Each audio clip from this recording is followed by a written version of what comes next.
سورہ حامیم السجدہ. سورہ حامیم السجدہ کا تعارف. مقام نزول. سورہ حامیم السجدہ مکہ مکرمہ میں نازل ہوئی ہے. رکوع اور آیات کی تعداد. اس سورت میں 6 رکوع 54 آیتیں ہیں.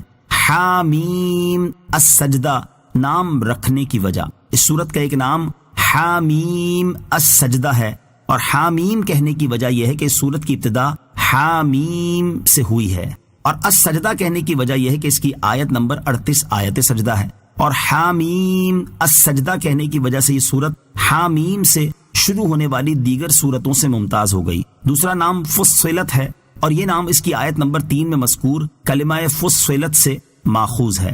سورہ حامیم السجدہ کی فضیلت. حضرت خلیل بن مرہ رضی اللہ تعالیٰ عنہ فرماتے ہیں نبی کریم علیہ الصلوۃ والسلام سورہ تبارک اور سورہ حامیم السجدہ کی تلاوت کیے بغیر نیند نہیں فرماتے تھے. سورہ حامیم السجدہ کے مضامین. اس سورت کا مرکزی مضمون یہ ہے کہ اس میں اللہ تعالیٰ کی وحدانیت، حضور پرنور علیہ الصلوۃ والسلام کی رسالت، قرآن پاک کے اللہ تعالیٰ کی کتاب ہونے، مردوں کو دوبارہ زندہ کیے جانے اور اعمال کی جزا و سزا ملنے کے بارے میں کلام کیا گیا ہے.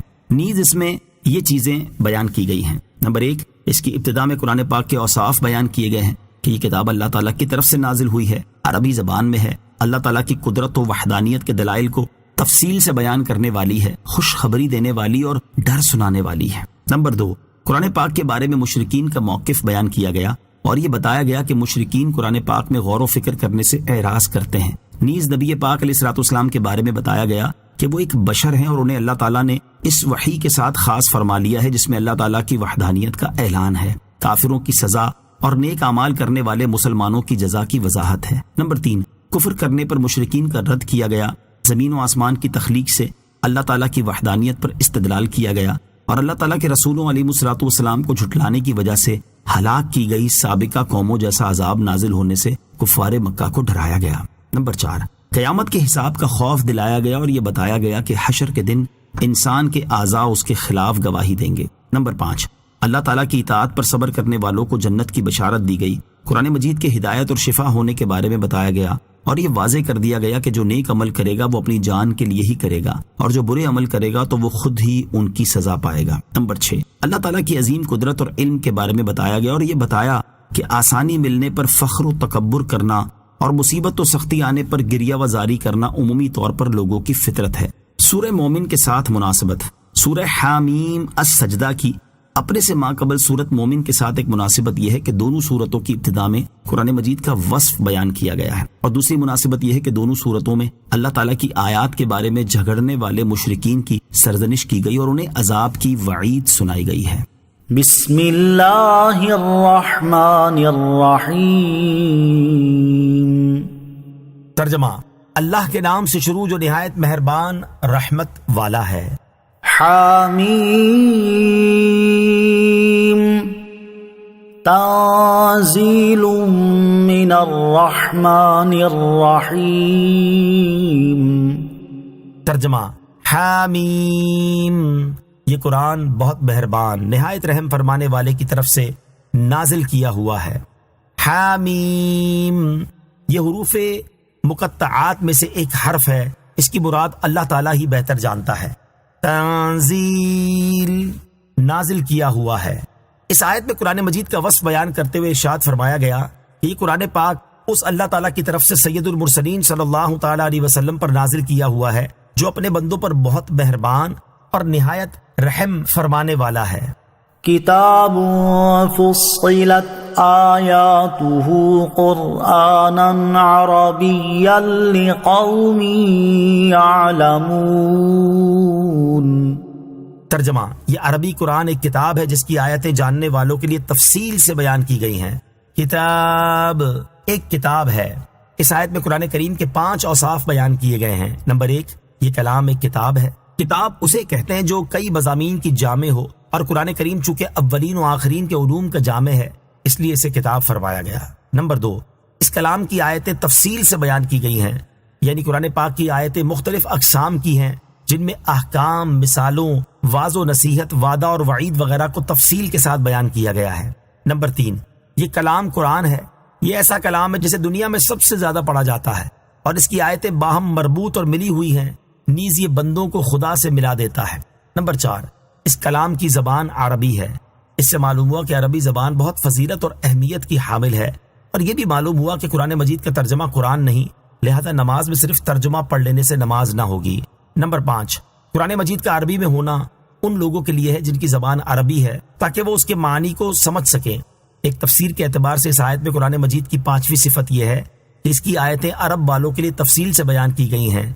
اہل عرب کا بطور خاص اس لیے ذکر کیا گیا کہ وہ ہم زبان ہونے کی وجہ سے اس کے معنی کو کسی واسطے کے بغیر سمجھ سکتے ہیں، جبکہ دیگر زبانوں سے تعلق رکھنے والوں کو قرآن کریم کے معنی سمجھنے کے لیے واسطے کی حاجت ہے۔ بشیرا ونذیرا فأعرض أكثرهم فهم لا يسمعون۔ ترجمہ، خوشخبری دینے والا اور ڈر سنانے والا تو ان میں سے اکثر نے منہ پھیر لیا تو وہ سنتے ہی نہیں ہیں۔ بشیرا ونذیرا، خوشخبری دینے والا اور ڈر سنانے والا، یعنی قرآن مجید کا وصف یہ ہے کہ اللہ تعالیٰ کے فرما بردار بندوں کو رضا الہی کی خوشخبری دینے والا اور اس کے نافرمانوں کو عذاب کا ڈر سنانے والا ہے۔ ایسی عظمت و شان والی کتاب ملنے کے باوجود کفار مکہ میں سے اکثر نے اس سے منہ پھیر لیا، اور عربی زبان میں ہونے کے باوجود اس میں غور و فکر نہ کیا، اور وہ اسے توجہ سے سنتے ہیں اور نہ ہی اس کی ہدایت کو قبول کرتے ہیں۔ وقالوا قلوبنا في أكنة مما تدعونا إليه وفي آذاننا وقر ومن بيننا وبينك حجاب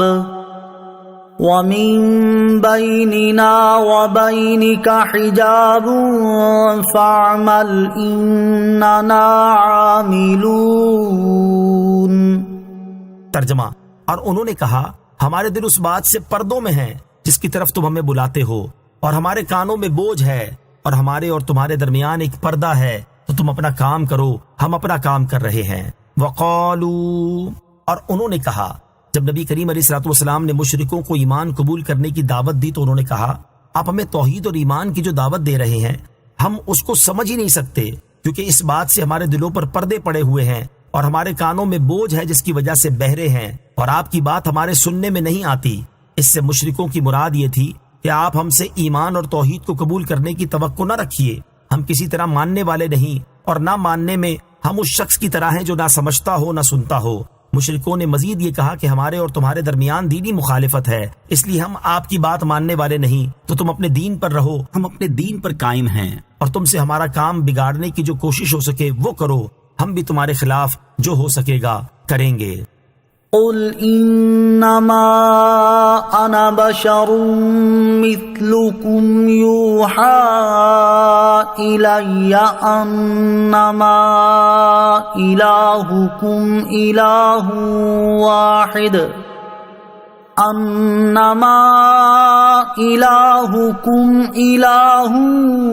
واحد فاستقیموا الیہ واستغفروہ وویل للمشرکین۔ تم فرماؤ میں تمہارے جیسا ایک انسان ہی ہوں، میری طرف یہ وحی بھیجی جاتی ہے کہ اے لوگو تمہارا معبود ایک ہی معبود ہے، تو اس کی طرف سیدھے رہو اور اس سے معافی مانگو، اور مشرکوں کے لیے خرابی ہے۔ قل انما انا بشر مثلکم، تم فرماؤ میں تمہارے جیسا ایک انسان ہی ہوں۔ اس آیت کا خلاصہ یہ ہے کہ اے تمام مخلوق سے زیادہ معزز اور دو عالم کے سردار صلی اللہ تعالی علیہ وآلہ وسلم، آپ ان لوگوں کی ہدایت اور نصیحت کے لیے تواضع کے طور پر فرما دیں کہ میں آدمی ہونے میں ظاہری طور پر تم جیسا ہوں، کہ میں دیکھا بھی جاتا ہوں، میری بات بھی سنی جاتی ہے، اور میرے تمہارے درمیان میں بظاہر جنس کا بھی کوئی اختلاف نہیں ہے، تو تمہارا یہ کہنا کیسے صحیح ہو سکتا ہے کہ میری بات نہ تمہارے دل تک پہنچتی ہے نہ تمہارے سننے میں آتی، اور میرے تمہارے درمیان کوئی رکاوٹ ہے؟ اگر میری بجائے کوئی دوسری جنس کا فرد جیسے جن یا فرشتہ آتا تو تم کہہ سکتے تھے کہ نہ وہ ہمارے دیکھنے میں آتے ہیں، نہ ان کی بات سننے میں آتی ہے، اور نہ ہم ان کے کلام کو سمجھ سکتے ہیں۔ ہمارے اور ان کے درمیان تو جنسی مخالفت ہی بڑی رکاوٹ ہے، لیکن یہاں تو ایسا نہیں، کیونکہ میں بشری صورت میں جلوہ نما ہوا ہوں، تو تمہیں مجھ سے مانوس ہونا چاہیے اور میرے کلام کو سمجھنے اور اس سے فائدہ اٹھانے کی بہت کوشش کرنی چاہیے، کیونکہ میرا مرتبہ بہت بلند ہے اور میرا کلام بہت عالی ہے، اس لیے میں وہی کہتا ہوں جو مجھے وحی ہوتی ہے کہ اے لوگوں، تمہارا معبود ایک ہی معبود ہے، تو اس کی طرف سیدھے رہو، اس پر ایمان لاؤ، اس کی اطاعت اختیار کرو اور اس کی راہ سے نہ پھرو، اور اس سے اپنے فاسد عقائد اور اعمال کی معافی مانگو، اور یاد رکھو کہ مشرکوں کے لیے خرابی اور ہلاکت ہے۔ تاجدار رسالت صلی اللہ تعالیٰ علیہ وآلہ وسلم کی بشریت، سرکار دو عالم صلی اللہ تعالیٰ علیہ وآلہ وسلم کا ظاہری لحاظ سے انا بشرم مثلکم فرمانا اس حکمت کی وجہ سے ہے کہ لوگ ان سے ہدایت اور نصیحت حاصل کریں۔ نیز آپ کا یہ فرمان تواضع کے طور پر ہے، اور جو کلمات تواضع کے لیے کہے جائیں وہ تواضع کرنے والے کا منصب بلند ہونے کی دلیل ہوتے ہیں۔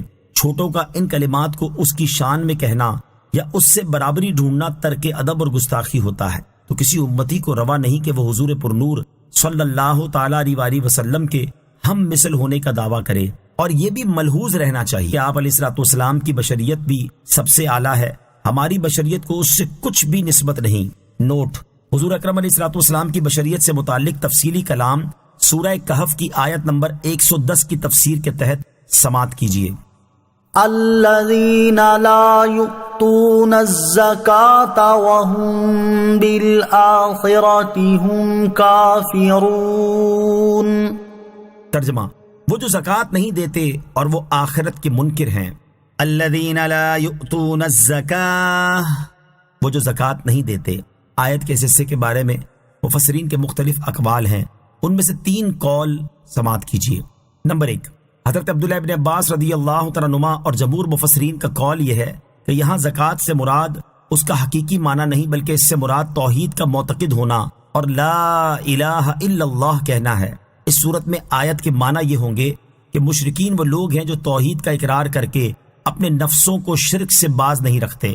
نمبر 2، حضرت حسن اور حضرت قتادہ رضی اللہ تعالیٰ عنہما کا قول یہ ہے کہ یہاں زکوٰۃ نہ دینے سے مراد یہ ہے کہ مشرکین زکوٰۃ کے فرض ہونے پر ایمان نہیں لاتے اور اس کا اقرار نہیں کرتے۔ نمبر 3، حضرت مجاہد اور حضرت ربی رحمۃ اللہ تعالیٰ علیہما کا قول یہ ہے کہ یہاں زکوٰۃ کا اصطلاحی معنی مراد نہیں بلکہ زکوٰۃ سے مراد اپنے اعمال کا تزکیہ کرنا اور ایمان قبول کر کے انہیں شرک کی نجاست سے پاک کرنا ہے۔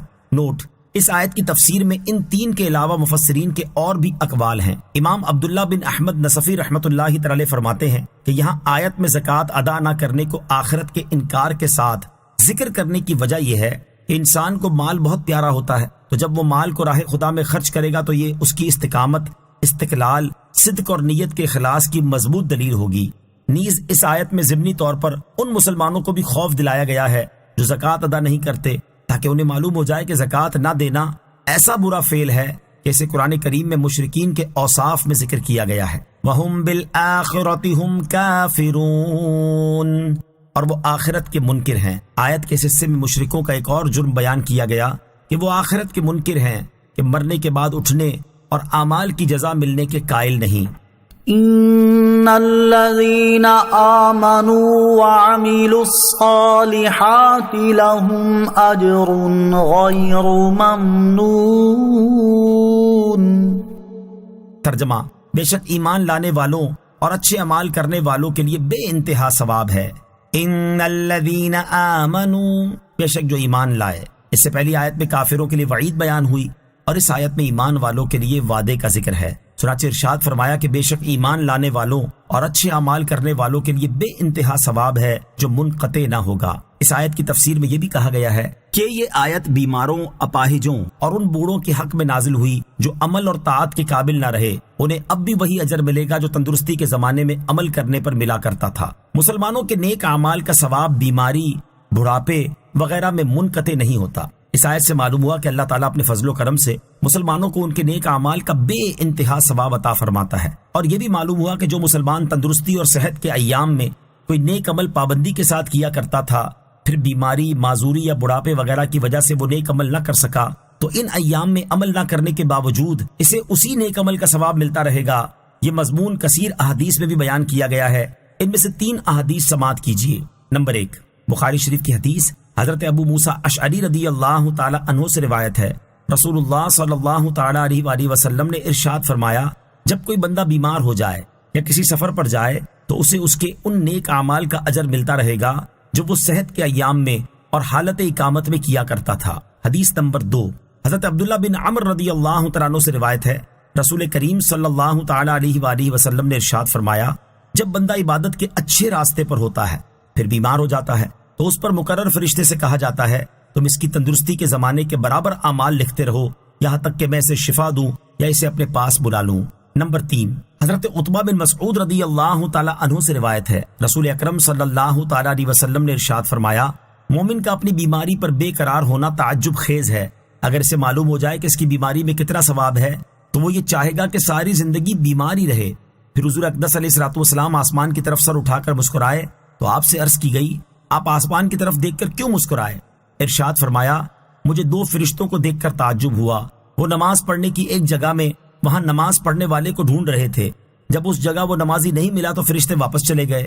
پھر انہوں نے عرض کی، اے ہمارے رب عز و جل، ہم تیرے فلاں بندے کا نیک عمل دن رات لکھتے تھے، اب ہمیں معلوم ہوا کہ تو نے اسے اپنی تقدیر کی رسی سے باندھ لیا ہے۔ اللہ تعالیٰ نے ارشاد فرمایا، تم میرے بندے کے اسی عمل کو لکھتے رہو جو وہ دن رات کیا کرتا تھا اور اس میں کوئی کمی نہ کرو، اور میں نے جتنے دن اسے روک لیا ہے ان دنوں کا اجر میرے ذمہ کرم پر ہے، اور جو عمل وہ کیا کرتا تھا اس کا اجر اسے ملتا رہے گا۔ قل أئنكم لتكفرون بالذي خلق الأرض في يومين وتجعلون له أندادا ذلك رب العالمين۔ ترجمہ، تم فرماؤ کیا تم اس اللہ کے ساتھ کفر کرتے ہو جس نے 2 دن میں زمین بنائی اور تم اس کے لیے شریک ٹھہراتے ہو؟ وہ سارے جہانوں کا رب ہے۔ قل، تم فرماؤ۔ اس سے پہلے آیت نمبر 6 میں بتایا گیا کہ لوگوں کا معبود صرف ایک ہے، اور اب اس آیت سے یہ بتایا جا رہا ہے کہ معبود ہونے میں اللہ تعالیٰ کا کوئی شریک نہیں ہے۔ چنانچہ ارشاد فرمایا کہ اے حبیب صلی اللہ تعالیٰ علیہ وآلہ وسلم، آپ ان کافروں سے ارشاد فرما دیں کہ کیا تم اس عظمت و شان والے اللہ تعالیٰ کی قدرت کا انکار کر کے اس کے ساتھ کفر کرتے ہو جس نے اپنی قدرت اور حکمت سے اتنی بڑی زمین کو صرف 2 دن میں بنا دیا، اور تم بتوں اور بے جان مورتیوں کو ایسی قدرت اور حکمت والے رب تعالیٰ کا شریک ٹھہراتے ہو، حالانکہ اس کا کوئی شریک ہونا ممکن ہی نہیں، اور وہ سارے جہانوں کا رب ہے، تو اس کی مخلوق میں سے کوئی اس کا شریک کس طرح ہو سکتا ہے؟ یاد رکھو کہ صرف اللہ تعالیٰ ہی عبادت کا مستحق ہے، اس کے سوا کوئی عبادت کا مستحق نہیں، کیونکہ سب اس کی مخلوق اور اس کی ملکیت ہیں۔ نوٹ، یاد رہے کہ زمین کو 2 دن میں پیدا فرمانا حکمت کے پیش نظر ہے، ورنہ اللہ تعالیٰ کی قدرت ایسی ہے کہ وہ چاہتا تو ایک لمحے سے بھی کم میں پوری زمین بنا دیتا۔ وَجَعَلَ فِيهَا رَوَاسِيَ مِن فَوْقِهَا وَبَارَكَ فِيهَا وَقَدَّرَ فِيهَا أَقْوَاتَهَا فِي 4 أَيَّامٍ سَوَاءً لِلسَّائِلِينَ۔ ترجمہ، اور اس نے زمین میں اس کے اوپر سے پہاڑ رکھ دیے اور اس میں برکت رکھی اور اس میں بسنے والوں کی روزیاں مقرر کی، یہ سب 4 دنوں میں ہوا۔ سوال کرنے والوں کے لیے درست جواب ہے، وَجَعَلَ فِيهَا رَوَاسِيَ مِن فَوْقِهَا، اور اس نے زمین میں اس کے اوپر سے پہاڑ رکھ دیے، یعنی اللہ تعالیٰ ایسا قادر ہے کہ اس نے زمین میں اس کے اوپر سے پہاڑ رکھ دیے اور دریا، نہریں، درخت، پھل اور طرح طرح کے حیوانات پیدا کر کے اس میں برکت رکھی، اور زمین میں بسنے والے انسانوں اور دیگر جانداروں کے لیے ان کی روزیاں مقرر کر دیں۔ یہ سب کچھ 4 دنوں میں ہوا، اور جو لوگ زمین کی تخلیق کے بارے میں سوال کرنے والے ہیں ان کے لیے یہ پورے 4 دن ہیں۔ نوٹ، یاد رہے کہ یہاں 4 دنوں میں وہ 2 دن شامل ہیں جن میں زمین کو پیدا کیا گیا، یعنی 2 دن میں زمین کی پیدائش ہوئی اور 2 دن میں پہاڑ وغیرہ دیگر چیزیں پیدا کی گئیں، یوں یہ مکمل 4 دن ہوئے۔ ثم استوى إلى السماء وهي دخان فقال لها وللأرض ائتيا طوعا أو كرها قالتا أتينا طائعين۔ ترجمہ، پھر اس نے آسمان کی طرف قصد فرمایا اور آسمان دھواں تھا، تو اللہ نے اس سے اور زمین سے فرمایا کہ دونوں خوشی یا ناخوشی سے آ جاؤ۔ دونوں نے عرض کی، ہم خوشی کے ساتھ حاضر ہوئے۔ ثم استوى الى السماء، پھر اس نے آسمان کی طرف قصد فرمایا۔ اس آیت میں 3 چیزیں بیان کی گئی ہیں۔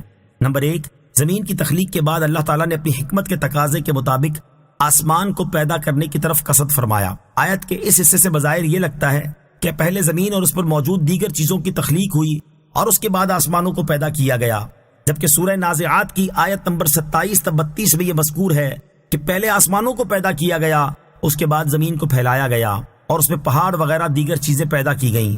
ان دونوں صورتوں کی آیات میں بیان کی گئی چیزیں بظاہر ایک دوسرے کے مخالف نظر آتی ہیں، اور اس ظاہری اختلاف کو دور کرنے کے لیے مفسرین نے مختلف جوابات دیے ہیں۔ ان میں سے ایک واضح جواب یہ ہے کہ اللہ تعالیٰ نے پہلے 2 دن زمین کو گول دائرے کی صورت میں پیدا فرمایا، پھر اس کے بعد آسمانوں کو پیدا فرمایا، پھر آسمانوں کو پیدا کرنے کے بعد زمین کو پھیلایا، تو تمام چیزوں کی تخلیق 6 دنوں میں ہوئی اور زمین کو پھیلانا اس کے بعد ہوا، لہٰذا ان آیتوں میں کوئی اختلاف نہیں۔ نمبر 2، آیت میں دوسری بات یہ بیان کی گئی کہ آسمان دھواں تھا۔ مفسرین فرماتے ہیں کہ یہ دھواں پانی کا بخار تھا، اور اس کے بارے میں تفصیل یہ ہے کہ زمین و آسمان کی تخلیق سے پہلے اللہ تعالیٰ کا عرش پانی پر تھا، پھر اللہ تعالیٰ نے پانی میں حرکت پیدا فرمائی اور موجیں ایک دوسرے سے ٹکرائیں تو اس سے جھاگ پیدا ہوئی اور اس جھاگ سے دھواں نکلا، پھر جھاگ تو پانی کی سطح پر باقی رہی اور اس سے خشکی پیدا کی گئی اور اس خشکی سے زمین کو بنایا گیا، جبکہ دھواں بلند ہوا اور اس سے آسمانوں کو پیدا کیا گیا۔ نمبر 3، اللہ تعالیٰ نے آسمان اور زمین دونوں سے فرمایا کہ تم خوشی یا ناخوشی سے آ جاؤ۔ دونوں نے عرض کی ہم خوشی کے ساتھ حاضر ہوئے۔ اس کی تفسیر میں حضرت عبداللہ ابن مسعود رضی اللہ تعالی عنہ فرماتے ہیں، اس سے مراد یہ ہے کہ اے آسمان اور زمین، میں نے تم میں جو منافع اور مصالح پیدا فرمائے ہیں انہیں لے آؤ اور میری مخلوق کے لیے انہیں ظاہر کر دو۔ حضرت عبداللہ ابن عباس رضی اللہ تعالی عنہما فرماتے ہیں، اللہ تعالیٰ نے آسمان سے ارشاد فرمایا کہ تم اپنے سورج، چاند اور ستاروں کو طلوع کر دو اور اپنی ہواؤں اور بادلوں کو جاری کر دو، اور زمین سے ارشاد فرمایا کہ تم اپنی نہروں کو روا کر دو اور اپنے درختوں اور پھلوں کو نکال دو، اور یہ کام خوشی سے کرو یا ناخوشی سے، تمہیں بہرحال ایسا کرنا ہے۔ آسمان اور زمین نے عرض کی ہم خوشی سے ایسا کرتے ہیں۔ فَقَضَاهُنَّ 7 سَمَاوَاتٍ فِي يَوْمَيْنِ وَأَوْحَى فِي كُلِّ سَمَاءٍ أَمْرَهَا وَزَيَّنَّا السَّمَاءَ الدُّنْيَا بِمَصَابِيحَ وَحِفْظًا ذَلِكَ تَقْدِيرُ الْعَزِيزِ الْعَلِيمِ۔ ترجمہ، تو اللہ نے انہیں 2 دن میں 7 آسمان بنا دیا اور ہر آسمان میں اس کے کام کے احکام بھیج دیے، اور ہم نے سب سے نیچے والے آسمان کو چراغوں سے آراستہ کیا اور حفاظت کے لیے یہ اس کا مقرر کیا ہوا ہے جو غالب علم والا ہے۔ فَقَضَاهُنَّ 7 سَمَاوَاتٍ فِي يَوْمَيْنِ، تو اللہ نے انہیں 2 دن میں 7 آسمان بنا دیا۔ اس آیت میں 4 چیزیں بیان کی گئی ہیں۔ نمبر 1، جب اللہ تعالیٰ نے آسمان کو پیدا کرنے کا قصد فرمایا تو اس نے 2 دن میں 7 آسمان بنا دیے، یہ کل 6 دن ہوئے جن میں کائنات کی تخلیق ہوئی۔ نمبر 2، اللہ تعالیٰ نے ہر آسمان میں اس کے کام کے احکام بھیج دیے۔ اس سے مراد یہ ہے کہ اللہ تعالیٰ نے ہر آسمان میں وہاں کے رہنے والوں کو طاعت و عبادت اور امر و نہی کے احکام بھیج دیے۔ نمبر 3، اللہ تعالیٰ نے سب سے نیچے والے آسمان کو جو زمین سے قریب ہے چراغ کی طرح روشن ہونے والے ستاروں سے آراستہ کیا اور باتیں چرانے والے شیطانوں سے آسمان کی حفاظت کے لیے ستارے بنائے۔ نمبر 4، یہ بہترین نظام اس اللہ تعالیٰ کا مقرر کیا ہوا ہے جو سب پر غالب اور اپنی مخلوق اور ان کی حرکات و سکنات کا علم رکھنے والا ہے۔ فَإِنْ أَعْرَضُوا فَقُلْ أَنذَرْتُكُمْ صَاعِقَةً مِثْلَ صَاعِقَةِ عَادٍ وَثَمُودَ إِذْ جَاءَتْهُمُ الرُّسُلُ مِنْ بَيْنِ أَيْدِيهِمْ وَمِنْ خَلْفِهِمْ أَلَّا تَعْبُدُوا إِلَّا اللَّهَ قالوا لو شاء ربنا لأنزل ملائكة فإنا بما أرسلتم به كافرون۔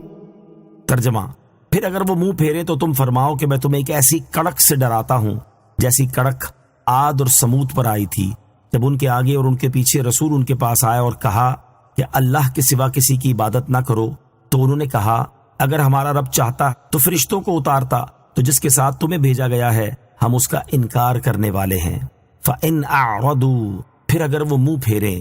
اس آیت اور اس کے بعد والی آیت کا خلاصہ یہ ہے کہ اے حبیب صلی اللہ تعالی علیہ وآلہ وسلم، اللہ تعالیٰ کی قدرت و حکمت کے بیان کے بعد بھی اگر کفار مکہ ایمان لانے سے اعراض کریں تو آپ ان سے فرما دیں، میں تمہیں ایسے ہولناک اور ہلاک کر دینے والے عذاب سے ڈراتا ہوں جیسا قوم عاد اور سمود پر اس وقت آیا تھا جب ان قوموں کے رسول ہر طرف سے ان کے پاس آتے تھے اور ان کی ہدایت کی ہر تدبیر عمل میں لاتے اور انہیں ہر طرح نصیحت کرتے اور سمجھاتے تھے کہ اللہ تعالیٰ کے سوا کسی کی عبادت نہ کرو، تو ان کی قوم کے کافر ان کی نصیحتوں کے جواب میں یوں کہتے تھے کہ اگر ہمارا رب چاہتا تو ہماری نصیحت کے لیے تمہاری بجائے فرشتوں کو اتارتا، اور تم تو ہمارے جیسے آدمی ہو، تو جس کے ساتھ تمہیں بھیجا گیا ہے ہم اس کا انکار کرنے والے ہیں۔ قوم عاد اور سمود کا یہ کہنا حضرت ہود علیہ الصلوۃ والسلام، حضرت صالح علیہ الصلوۃ والسلام اور ان تمام انبیاء کرام علیہ الصلوۃ والسلام سے تھا جنہوں نے ایمان کی دعوت دی۔ سورہ حامیم السجدہ کی آیات سن کر عتبہ بن ربیعہ کا حال۔ حضرت جابر رضی اللہ تعالی عنہ سے روایت ہے کہ قریش کی ایک جماعت نے، جن میں ابو جہل وغیرہ سردار بھی تھے، یہ تجویز کیا کہ کوئی ایسا شخص نبی کریم علیہ الصلوۃ والسلام سے کلام کرنے کے لیے بھیجا جائے جو شعر، جادو اور کہانت میں ماہر ہو۔ چنانچہ اس کے لیے عتبہ بن ربیعہ کا انتخاب ہوا، اور عتبہ نے سرکار دو عالم علیہ الصلوۃ والسلام کی بارگاہ میں حاضر ہو کر کہا، آپ بہتر ہیں یا ہاشم؟ آپ بہتر ہیں یا عبد المطلب؟ آپ بہتر ہیں یا عبداللہ؟ آپ کیوں ہمارے معبودوں کو برا کہتے ہیں؟ کیوں ہمارے باپ دادا کو گمراہ بتاتے ہیں؟ اگر آپ کو حکومت کرنے کا شوق ہو تو ہم آپ کو بادشاہ مان لیتے ہیں اور آپ کے جھنڈے لہراتے ہیں۔ اگر عورتوں کا شوق ہو تو قریش کی جو لڑکیاں آپ پسند کریں ان میں سے 10 لڑکیاں ہم آپ کے نکاح میں دے دیتے ہیں۔ اگر مال کی خواہش ہو تو ہم آپ کے لیے اتنا مال جمع کر دیں گے جو آپ کی نسلوں سے بھی بچ رہے گا۔ سید المرسلین صلی اللہ تعالی علیہ وسلم یہ تمام گفتگو خاموشی سے سنتے رہے، اور جب عتبہ اپنی تقریر کر کے خاموش ہوا تو حضور اکرم علیہ الصلوۃ والسلام نے یہی سورہ حامیم السجدہ پڑھی۔ جب آپ اس آیت فَإِنْ أَعْرَضُوا فَقُلْ أَنذَرْتُكُمْ صَاعِقَةً مِثْلَ صَاعِقَةِ عَادٍ وَثَمُودَ پر پہنچے تو عتبہ نے جلدی سے اپنا ہاتھ حضور علیہ الصلوۃ والسلام کے دہنے مبارک پر رکھ دیا اور آپ کو رشتہ داری اور قرابت کا واسطہ دے کر قسم دلائی اور ڈر کر اپنے گھر بھاگ گیا۔ جب قریش کے لوگ اس کے مکان پر پہنچے تو اس نے تمام واقعہ بیان کر کے کہا کہ خدا کی قسم، محمد صلی اللہ تعالی علیہ وسلم جو کہتے ہیں نہ وہ شعر ہے، نہ جادو ہے اور نہ کہانت، کیونکہ میں ان چیزوں کو خوب جانتا ہوں اور میں نے ان کا کلام سنا۔ جب انہوں نے آیت فَإِنْ أَعْرَضُوا پڑھی تو میں نے ان کے دہنے مبارک پر ہاتھ رکھ دیا اور انہیں قسم دی کہ بس کریں، اور تم جانتے ہی ہو کہ وہ جو کچھ فرماتے ہیں وہی ہو جاتا ہے، ان کی بات کبھی جھوٹی نہیں ہوتی۔ اس لیے مجھے یہ اندیشہ لاحق ہو گیا کہ کہیں تم پر عذاب نازل نہ ہونے لگے۔ فَأَمَّا عَادٌ فَاسْتَكْبَرُوا فِي الْأَرْضِ بِغَيْرِ الْحَقِّ وَقَالُوا مَنْ أَشَدُّ مِنَّا قُوَّةً أَوَلَمْ يَرَوْا أَنَّ اللَّهَ الَّذِي خَلَقَهُمْ هُوَ أَشَدُّ مِنْهُمْ قُوَّةً وَكَانُوا بِآيَاتِنَا يَجْحَدُونَ فَأَرْسَلْنَا عَلَيْهِمْ رِيحًا صَرْصَرًا فِي أَيَّامٍ نَحِسَاتٍ لِنُذِيقَهُمْ عَذَابَ الْخِزْيِ فِي الْحَيَاةِ الدُّنْيَا وَلَعَذَابُ الْآخِرَةِ أَخْزَىٰ وَهُمْ لَا يُنصَرُونَ۔ ترجمہ: تو وہ جو عاد تھے انہوں نے زمین میں ناحق تکبر کیا اور انہوں نے کہا ہم سے زیادہ طاقتور کون ہے، اور کیا انہوں نے اس بات کو نہ دیکھا کہ وہ اللہ جس نے انہیں پیدا کیا ہے وہ ان سے زیادہ قوت والا ہے، اور وہ ہماری آیتوں کا انکار کرتے تھے۔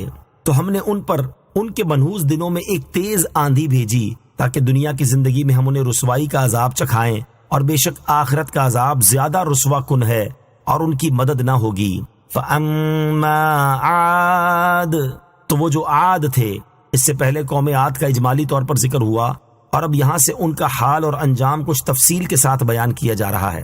چنانچہ اس آیت اور اس کے بعد والی آیت کا خلاصہ یہ ہے کہ قوم عاد کے لوگ بڑے طاقتور اور شاہ زور تھے، لیکن اس کے ساتھ ناحق تکبر بھی کیا کرتے تھے۔ جب حضرت ہود علیہ الصلوۃ والسلام نے انہیں اللہ تعالیٰ کے عذاب سے ڈرایا تو انہوں نے اپنی قوت پر غرور کرتے ہوئے کہا ہم سے زیادہ طاقتور کوئی نہیں، اور اگر عذاب آیا تو ہم اسے اپنی طاقت سے ہٹا سکتے ہیں۔ اللہ تعالیٰ نے ان کا رد کرتے ہوئے ارشاد فرمایا کہ کیا یہ لوگ غافل ہیں اور ان لوگوں نے اس بات کا مشاہدہ نہیں کیا کہ جس اللہ تعالیٰ نے انہیں پیدا کیا ہے وہ ان سے زیادہ قوت والا اور قدرت والا ہے۔ مزید فرمایا گیا کہ قوم عاد کا حال یہ تھا کہ وہ ہماری ان آیتوں کا جان بوجھ کر انکار کرتے تھے جو ہم نے اپنے رسولوں علیہ الصلوۃ والسلام پر نازل فرمائیں، تو ہم نے ان پر ان کی شامت کے دنوں میں بارش کے بغیر انتہائی ٹھنڈی ایک تیز آندھی بھیجی تاکہ اس کے ذریعے ہم دنیا کی زندگی میں انہیں رسوا کر دینے والا عذاب چکھائیں، اور بے شک انہیں آخرت میں جو عذاب دیا جائے گا وہ دنیا کے عذاب سے زیادہ رسوا کن ہے، اور وہاں ان کی کوئی بھی مدد نہ ہوگی۔ کوئی دن یا مہینہ حقیقی طور پر منحوس نہیں۔ یہاں آیت نمبر 16 میں منحوس دنوں کا ذکر ہوا۔ اس سلسلے میں یاد رہے کہ کوئی دن یا مہینہ حقیقی طور پر منحوس نہیں، البتہ جس وقت دن یا مہینے میں کوئی گناہ کیا جائے یا اس میں گناہ گاروں پر اللہ تعالیٰ کا عذاب نازل ہو تو وہ گناہ اور عذاب کے اعتبار سے گناہ گار کے حق میں منحوس ہے، جیسا کہ حضرت علامہ اسماعیل حقی رحمۃ اللہ تعالی فرماتے ہیں، زمانے کے اجزاء اپنی اصل حقیقت میں برابر ہیں اور ان میں کوئی فرق نہیں، البتہ ان اجزاء میں جو نیکی یا گناہ واقع ہو اس میں فرق کی وجہ سے زمانے کے اجزاء میں فرق ہوتا ہے۔ تو جمعہ کا دن نیک کام کرنے والے کے اعتبار سے سعادت مندی کا دن ہے اور گناہ کرنے والے کے اعتبار سے اس کے حق میں منحوس ہے۔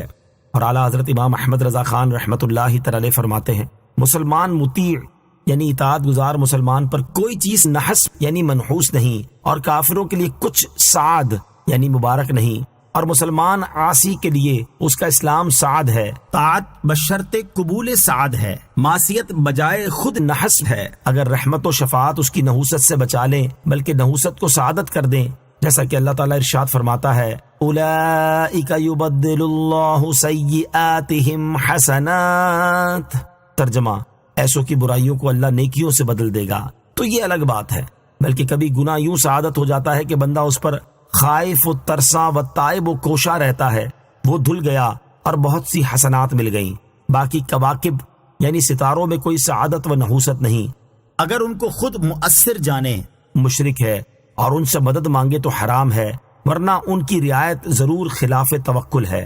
صدر الشریعہ بدر الطریقہ مفتی امجد علی اعظمی رحمۃ اللہ تعالی فرماتے ہیں، ماہ سفر کو لوگ منحوس جانتے ہیں، اس میں شادی بیاہ نہیں کرتے، لڑکیوں کو رخصت نہیں کرتے، اور بھی اس قسم کے کام کرنے سے پرہیز کرتے ہیں اور سفر کرنے سے گریز کرتے ہیں۔ خصوصاً ماہ سفر کی ابتدائی 13 تاریخیں بہت زیادہ نحس مانی جاتی ہیں اور ان کو 13 تیزی کہتے ہیں۔ یہ سب جہالت کی باتیں ہیں۔ حدیث میں فرمایا کہ سفر کوئی چیز نہیں، یعنی لوگوں کا اسے منحوس سمجھنا غلط ہے۔ اسی طرح ذی قعدہ کے مہینے کو بھی بہت لوگ برا جانتے ہیں اور اس کو خالی مہینہ کہتے ہیں، یہ بھی غلط ہے۔ اور ہر ماہ میں 3، 13، 23، 8، 18، 28 کو منحوس جانتے ہیں، یہ بھی لغو بات ہے۔ وَأَمَّا ثَمُودُ فَهَدَيْنَاهُمْ فَاسْتَحَبُّوا الْعَمَى عَلَى الْهُدَى فَأَخَذَتْهُمْ صَاعِقَةُ الْعَذَابِ الْهُونِ بِمَا كَانُوا يَكْسِبُونَ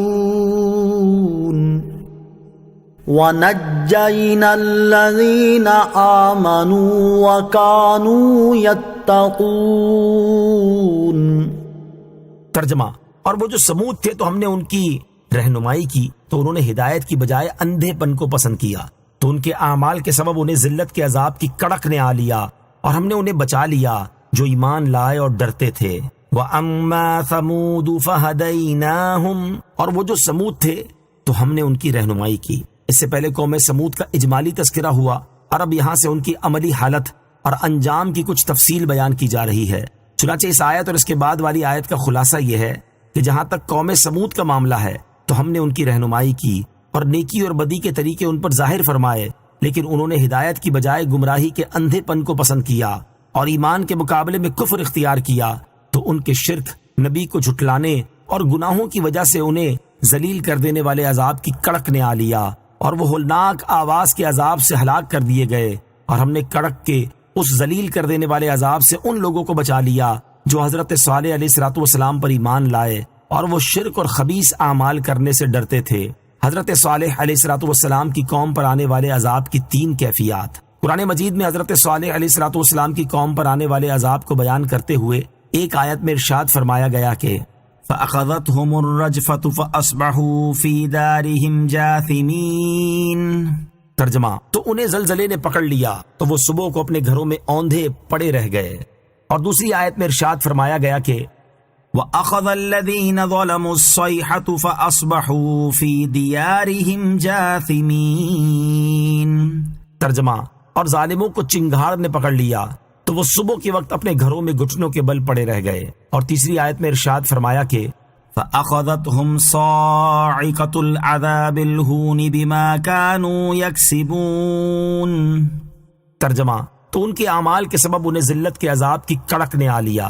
ان تینوں آیات میں باہم کوئی تعارض نہیں، کیونکہ ان میں عذاب کی جدا جدا کیفیات بیان ہوئی ہیں، یعنی تینوں اسباب ہی وقوع پذیر ہوئے، لہذا قوم سمود کی ہلاکت کو ان میں کسی کی طرف بھی منسوب کیا جا سکتا ہے۔ وَيَوْمَ يُحْشَرُ أَعْدَاءُ اللَّهِ إِلَى النَّارِ فَهُمْ يُوزَعُونَ حَتَّى إِذَا مَا جَاءُوهَا شَهِدَ عَلَيْهِمْ سَمْعُهُمْ وَأَبْصَارُهُمْ وَجُلُودُهُمْ بِمَا كَانُوا يَعْمَلُونَ۔ ترجمہ، اور جس دن اللہ کے دشمن آگ کی طرف ہانکے جائیں گے تو ان کے پہلوں کو روکا جائے گا حتیٰ کہ بعد والے ان سے آ ملیں، یہاں تک کہ جب وہ سب آگ کے پاس آ جائیں گے تو ان کے کان اور ان کی آنکھیں اور ان کی کھالیں سب ان کے خلاف ان کے اعمال کی گواہی دیں گے۔ وَيَوْمَ يُحْشَرُ أَعْدَاءُ اللَّهِ إِلَى النَّارِ۔ اور جس دن اللہ کے دشمن آگ کی طرف ہانکے جائیں گے۔ گزشتہ آیات میں کفار کے دنیاوی عذاب کا بیان ہوا، اور اب یہاں سے کفار کا اخروی عذاب بیان کیا جا رہا ہے۔ چنانچہ اس آیت اور اس کے بعد والی آیت کا خلاصہ یہ ہے کہ اے حبیب صلی اللہ تعالی علیہ وآلہ وسلم، آپ اپنی قوم کے سامنے اس وقت کا ذکر فرمائیں جب قیامت کے دن پہلے اور بعد والے تمام کافروں کو انتہائی ذلت کے ساتھ ہانک کر جہنم کی طرف لے جایا جائے گا، اور ان میں سے جو کافر دوزخ کے کنارے پر پہنچ جائیں گے انہیں روک دیا جائے گا، یہاں تک کہ پیچھے رہ جانے والے کفار ان کے پاس آ جائیں۔ اور جب یہ کافر جہنم کے کنارے پہنچ جانے والے کافروں کے پاس پہنچیں گے تو ان کے کان اور ان کی آنکھیں اور ان کی کھالیں سب اللہ تعالیٰ کے حکم سے بول اٹھیں گے، اور انہوں نے ان اعضاء سے دنیا میں جو عمل کیے ہوں گے وہ سب بتا دیں گے۔ وَقَالُوا لِجُلُودِهِمْ لِمَ شَهِدتُّمْ عَلَيْنَا قَالُوا أَنطَقَنَا اللَّهُ الَّذِي أَنطَقَ كُلَّ شَيْءٍ وَهُوَ خَلَقَكُمْ أَوَّلَ مَرَّةٍ وَإِلَيْهِ تُرْجَعُونَ۔ ترجمہ، اور وہ اپنی کھالوں سے کہیں گے تم نے ہمارے خلاف کیوں گواہی دی؟ وہ کہیں گی ہمیں اس اللہ نے بولنے کی قوت بخشی جس نے ہر چیز کو بولنے کی طاقت دی ہے، اور اس نے تمہیں پہلی مرتبہ بنایا اور اسی کی طرف تم لوٹائے جاؤ گے۔ وَقَالُوا لِجُلُودِهِمْ، اور وہ اپنی کھالوں سے کہیں گے جب کفار کے اعضاء ان کے خلاف گواہی دیں گے اور ان کے اعمال بتا دیں گے تو وہ حیران ہو کر اپنی کھالوں سے کہیں گے تم نے ہمارے خلاف کیوں گواہی دی؟ وہ کھالیں کہیں گی ہمارا بولنا کوئی عجیب بات نہیں، کیونکہ ہمیں بولنے پر اس اللہ تعالیٰ نے قدرت اور قوت دی ہے جس نے ہر چیز کو بولنے کی طاقت دی ہے، اس لیے اس کی دی ہوئی قوت سے ہم نے تمہارے تمام برے اعمال کو کچھ چھپائے بغیر بیان کر دیا۔ اور اللہ تعالیٰ کی شان تو یہ ہے کہ وہ تمہیں پہلی بار بنانے اور تمہیں دوبارہ زندہ کر کے اپنی سزا کی طرف لوٹانے پر قدرت رکھتا ہے، اور ایسے قادر رب تعالیٰ کا ہمیں بولنے کی طاقت دے دینا کوئی عجیب بات نہیں۔ آیت میں ان لوگوں کے شبے کا بھی جواب دے دیا جو یہ سوچیں کہ اعضاء کیسے بولیں گے، تو فرمایا کہ اعضاء کو بولنے کی طاقت وہ اللہ عز و جل دے گا جس نے سب کو بولنے کی طاقت دی، تو جو زبان جیسے ایک چھوٹے سے عضو کو بولنے کی طاقت دے سکتا ہے وہ دیگر اعضاء کو بھی بولنے کی طاقت دے سکتا ہے۔ وَمَا كُنتُمْ تَسْتَتِرُونَ أَن يَشْهَدَ عَلَيْكُمْ سَمْعُكُمْ وَلَا أَبْصَارُكُمْ وَلَا جُلُودُكُمْ ولكن ظننتم أن الله لا يعلم كثيرا مما تعملون۔ ترجمہ، اور تم اس بات سے نہیں چھپ سکتے تھے کہ تمہارے خلاف تمہارے کان اور تمہاری آنکھیں اور تمہاری کھالیں گواہی دیں، لیکن تم تو یہ سمجھے بیٹھے تھے کہ اللہ تمہارے بہت سے کام نہیں جانتا۔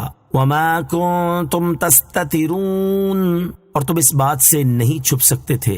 اس آیت کا خلاصہ یہ ہے کہ قیامت کے دن اللہ تعالی کی طرف سے کافروں کو کہا جائے گا کہ اے کافروں، تم چھپ کر گناہ کرتے تھے، لیکن اس بات سے نہیں چھپ سکتے تھے کہ تمہارے خلاف تمہارے کان، تمہاری آنکھیں اور تمہاری کھالیں گواہی دیں، اور تمہیں تو اس کا گمان بھی نہ تھا، کیونکہ تم تو مرنے کے بعد دوبارہ زندہ کیے جانے اور اعمال کی جزا ملنے کے سرے ہی سے قائل نہ تھے، اور تم تو یہ سمجھے بیٹھے تھے کہ اللہ تعالیٰ تمہارے بہت سے وہ کام نہیں جانتا جو تم چھپا کر کرتے ہو۔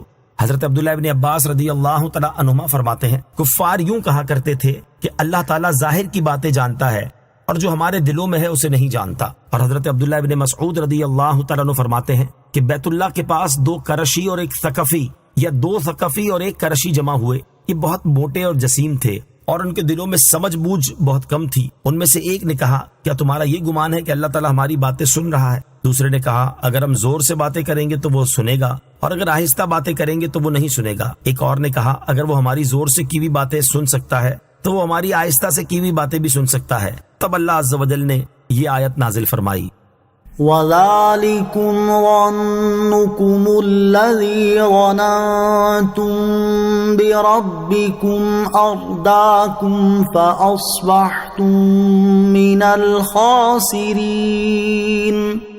ترجمہ، اور یہ تمہارا وہ گمان تھا جو تم نے اپنے رب پر کیا، اسی گمان نے تمہیں ہلاک کر دیا، تو اب نقصان اٹھانے والوں میں سے ہو گئے۔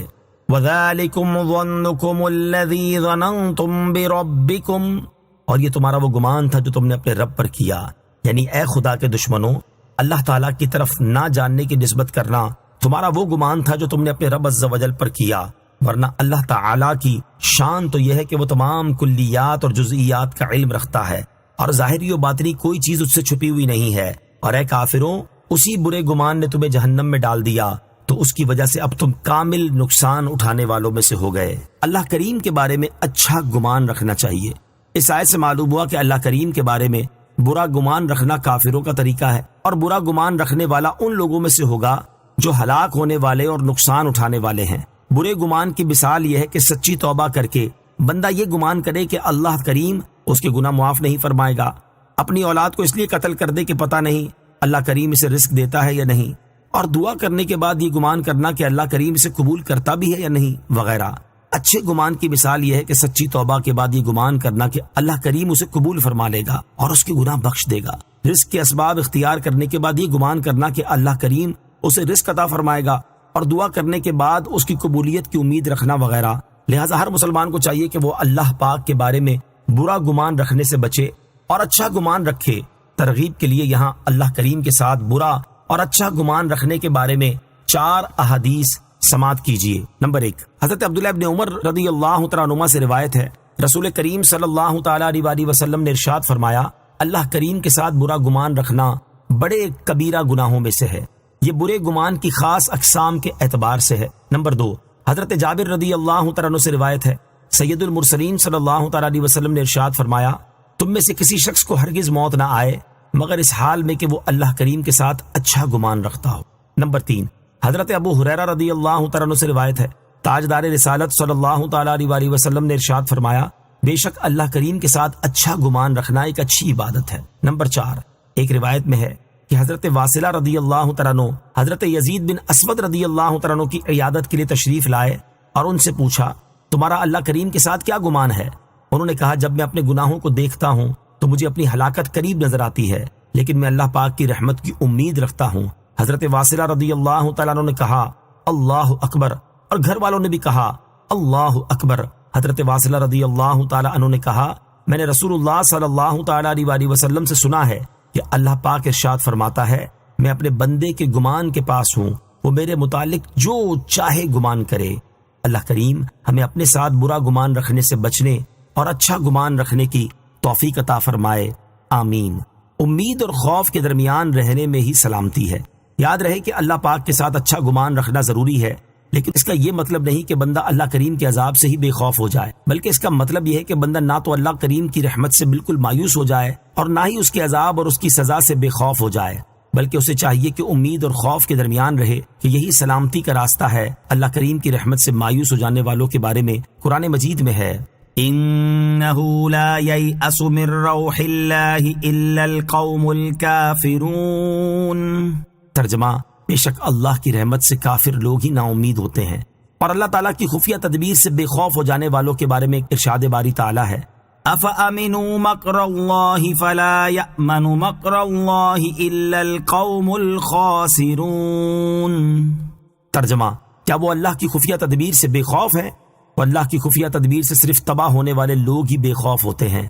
اللہ تعالیٰ ہمیں اپنی رحمت سے امید رکھنے اور اپنے عذاب سے خوف زدہ رہنے کی توفیق عطا فرمائے، آمین۔ فَإِن يَصْبِرُوا فَالنَّارُ مَثْوًى لَهُمْ وَإِن يَسْتَعْتِبُوا فَمَا هُمْ مِنَ الْمُعْتَبِينَ۔ ترجمہ، پھر اگر وہ آگ پر صبر کریں تو آگ ان کا ٹھکانہ ہے، اور اگر وہ اللہ کو راضی کرنا چاہیں گے تو وہ ان میں سے نہیں ہوں گے جن سے اللہ راضی ہے۔ فَإِن يَصْبِرُوا، پھر اگر وہ صبر کریں، یعنی پھر اگر وہ جہنم میں عذاب پر صبر کریں اور فریاد کرنا رونا دھونا بند کر دیں تو بھی ان کا ٹھکانہ آگ ہی ہے، اور یہ صبر بھی ان کے لیے کارآمد نہیں۔ اور اگر وہ اللہ تعالیٰ کی ناراضی دور کرنا چاہیں اور اس کے لیے کتنی ہی منت سماجت کر لیں تو بھی اللہ تعالیٰ ان سے راضی نہ ہوگا اور انہیں کسی طرح عذاب سے رہائی نہیں ملے گی۔ لہٰذا ان کے حق میں صبر کرنا اور فریاد کرنا دونوں برابر ہیں، اور ان دونوں سے انہیں کوئی نفع نہ ہوگا۔ وَقَيَّضْنَا لَهُمْ قُرَنَاءَ فَزَيَّنُوا لَهُم مَّا بَيْنَ أَيْدِيهِمْ وَمَا خَلْفَهُمْ وَحَقَّ